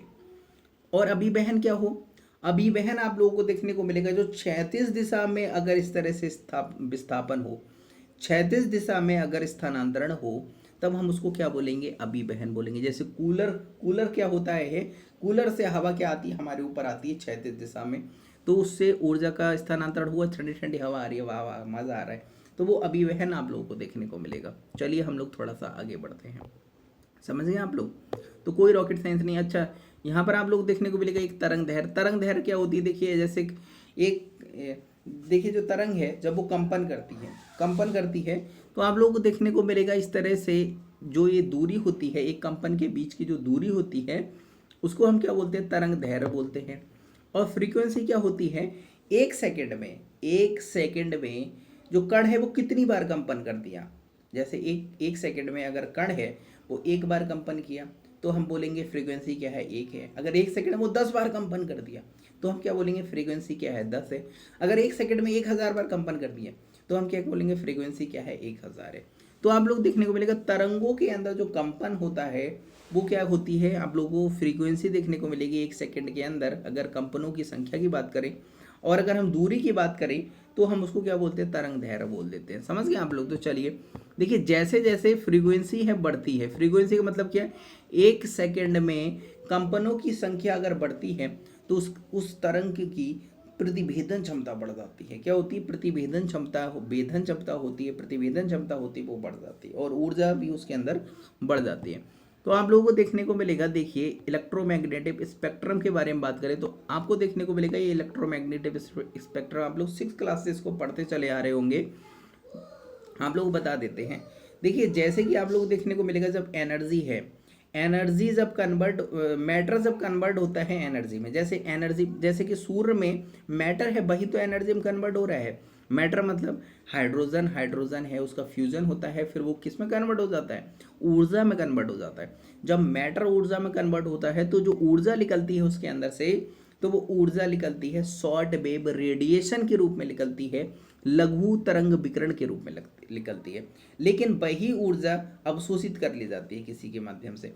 मानते हैं जैसे कि मैंने इस कैंची को गर्म किया, गर्म करने के बाद में जब यहाँ से जब ऊर्जा मुक्त होगी, जब ये ठंडी होना प्रारंभ होगी तो यहाँ से भी विकिरण निकलेगा, लेकिन वो विकिरण शॉर्ट वेव रेडिएशन नहीं हो सकता है, वो लॉन्ग वेव रेडिएशन के रूप में यहाँ से विकिरण निकलेगा और ये कैंची हल्के हल्के क्या हो जाएगी, ठंडी हो जाएगी। इसी तरह से हमारी पृथ्वी जब एक बार गर्म हो जाती है और फिर शाम के वक्त से जब वो अपने अंदर से विकिरण निकालना प्रारंभ करती है तब हम उसको बोलते हैं लॉन्ग वेव रेडिएशन, यानी कि पार्थिव विकिरण की प्रक्रिया बोलते हैं, लॉन्ग वेव रेडिएशन उसको बोलते हैं। वो चीज़ आप लोगों को देखने को मिलेगी। देखिए सबसे ज़्यादा जो घातक होता है, सबसे ज़्यादा जो घातक होती है वो होती है कॉस्मिक रेस। इसकी फ्रीक्वेंसी क्या होती है, सबसे ज़्यादा हाई होती है। फ्रीक्वेंसी क्या होती है सबसे, यानी कि एक सेकंड में करे गए कंपनों की संख्या क्या होती है, इसकी सबसे ज़्यादा होती है। और जैसे जैसे हम इधर से इधर की ओर आते हैं, जैसे कि रेडियो वेव, इसकी एक सेकंड में करे गए कंपनों की संख्या सबसे कम होती है, यानी कि इसकी फ्रीक्वेंसी सबसे कम होती है। तरंग दैर्घ्य सबसे ज़्यादा इसकी होती है, इस वजह से ये कम घातक होती है। मतलब घातक समानता नहीं होती है, ये आप लोगों को देखने को मिलेगा, लेकिन थोड़ा बहुत तो घातक होती होगी, लेकिन इससे हमारे शरीर को क्षति नहीं पहुंचती, आप लोगों को देखने को मिलेगा। अब देखिए जो रेडियो वेव है ये हमारे अंदर से निकल जाए हमको कोई समस्या वाली बात नहीं, आराम से निकल जाए, क्योंकि इनकी प्रतिवेदन क्षमता कम है। लेकिन वहीं पर cosmic rays, gamma rays, x rays, UV rays अगर ये हमारे अंदर से निकलने लगी तो हमारे अंदर ये जेनेटिक परिवर्तन कर देंगी, हमारे जीन में परिवर्तन आ जाएगा, हमारे अंदर बहुत सारी बीमारियां उत्पन्न हो जाएंगी, ये हमारे शरीर को क्षतिग्रस्त कर देंगी, शरीर को झुलसा भी सकती हैं ये। तो इसी वजह से आप लोगों को देखने को मिलेगा। देखिए एक्स रेस, आप लोग जो एक्सरा कराने जाते हैं तो एक्सरा कराते हैं तो वो वहाँ पर एक्स रेस ही आपके अंदर जाती है और आपके अंदर का भी सब फोटो ले लेती है, आपके अंदर का भी सब फोटो ले लेती है। कि कहते हैं भैया दिल में आज छेदा है या फिर दिल टूट गया है, देखो जरा एक बार। तो एक्सरे करा करके लेकर के आते हैं तो देखते हैं कि वास्तव में दिल के अंदर छेदा हो गया है या दिल टूट गया है या फेफड़ों में छेदा हो गया है या फिर जो आते वाते हैं वो सब ठीक ठाक हैं कि नहीं है, तो एक्सरे करा करके पता चल जाता है। इसी वजह से जो एक्सरे करने वाले जो लोग होते हैं वो एक शील्ड पहने रहते हैं, मतलब प्रोटेक्टिव जो शील्ड होती है वो पहने रहते हैं, जिससे उनके शरीर को क्षति ना हो, क्योंकि वो तो हमेशा एक्सरेस के संपर्क में रहते हैं। हम लोग तो जाते हैं एक बार कराते हैं जा करके फिर चले आते हैं वहाँ से, और वो तो भाई हमेशा उसी रूम में रहते हैं, तो उनके जेनेटिक परिवर्तन ना हो जाए, तो इस वजह से वो क्या पहने रहते हैं, एक ऐसे बड़ा सा एक कोट पहने रहते हैं जिससे उनको नुकसान नहीं होता है। तो ये चीज़ आप लोग देखने को मिलेगी। देखिए कॉस्मिक रेस, फिर गामा रेस, फिर एक्स रेस, फिर यूवी रेस, फिर विजिबल रेस। देखिए इधर सब हम इसको क्या बोले, रेस बोले, मतलब किरण बोले, लेकिन इधर देखिए वेव है, इंट्राप्रेड वेव देखने को मिलेगा, माइक्रोवेव देखने को मिलेगा, रेडियो वेव देखने को मिलेगा। हम जो कम्युनिकेशन करते हैं इसी वजह से रेडियो वेव के माध्यम से करते हैं। रेडियो वेव में कम्युनिकेशन करते हैं, हमारे शरीर के लिए घातक नहीं होती है। लेकिन इसमें समस्या क्या है, हम जो डेटा है ना वो बहुत कम ट्रांसफ़र कर सकते हैं। सूचना है, जो डेटा है वो हम बहुत कम आदान प्रदान कर सकते हैं। तो इससे क्या कर सकते हैं हम भाई, सिर्फ बात ही बात कर सकते हैं। ऐसा नहीं video calling, full HD video calling करनी नहीं कर पाएंगे, स्ट्रीमिंग नहीं कर पाएंगे। आप लोगों को देखने को मिलेगा माइक्रोवेव का उपयोग करते हैं, जैसे हम फ़ोन में आप माइक्रोवेव का उपयोग करते हैं, जिससे हम लोग जीपीएस का उपयोग करते हैं, बात करते हैं, नेट सर्फिंग भी करते हैं। इसमें स्पीड ज़्यादा होती है, लेकिन ये थोड़ी ज़्यादा घातक देखने को मिलेगी इसकी तुलना में। अब हम लोग इंट्राप्रेड वेव है, इसका उपयोग करते हैं। जो जितनी हाई स्पीड डेटा का उपयोग करने वाली जो टेक्नोलॉजी हैं, वो इधर वाले चीज़ों का उपयोग करती हैं, और इनको इस तरह से मॉडिफाई किया जाता है कि ये घातक कम हो, हम इनके जो अच्छे गुण हैं उनका उपयोग कर पाएँ। तो इसमें कुछ हम मॉडिफिकेशन करके हम इनका उपयोग करने लगते हैं, मतलब करने लगे हैं। तो इसी वजह से जो जितना हाई स्पीड इंटरनेट डेटा आएगा वो हमारे शरीर के लिए वो घातक होगा, आप लोगों को देखने को मिलेगा। तो देखिए जैसे ये है, लेकिन टेक्नोलॉजी के माध्यम से हम क्या करते हैं, इनकी जो घातक क्षमता है वो हम कम करने का प्रयास करते हैं, और इनकी उपयोगिता को हम यूज करने का प्रयास करते हैं। तो टेक्नोलॉजी के माध्यम से हम क्या करते हैं भाई, इनकी जो हमारे शरीर को नुकसान पहुंचाने वाली चीज़ें हैं हम उनको कम करने का प्रयास करते हैं। तो ये चीज़ आप लोगों को देखने को मिलेगी। थोड़ा सा खाना खा लेते हैं, भूख लग गई। मैं वीडियो रोक देता हूँ, थोड़ा सा खा लेता हूँ, वरना ठंडी हो जाएगी चाय में सब।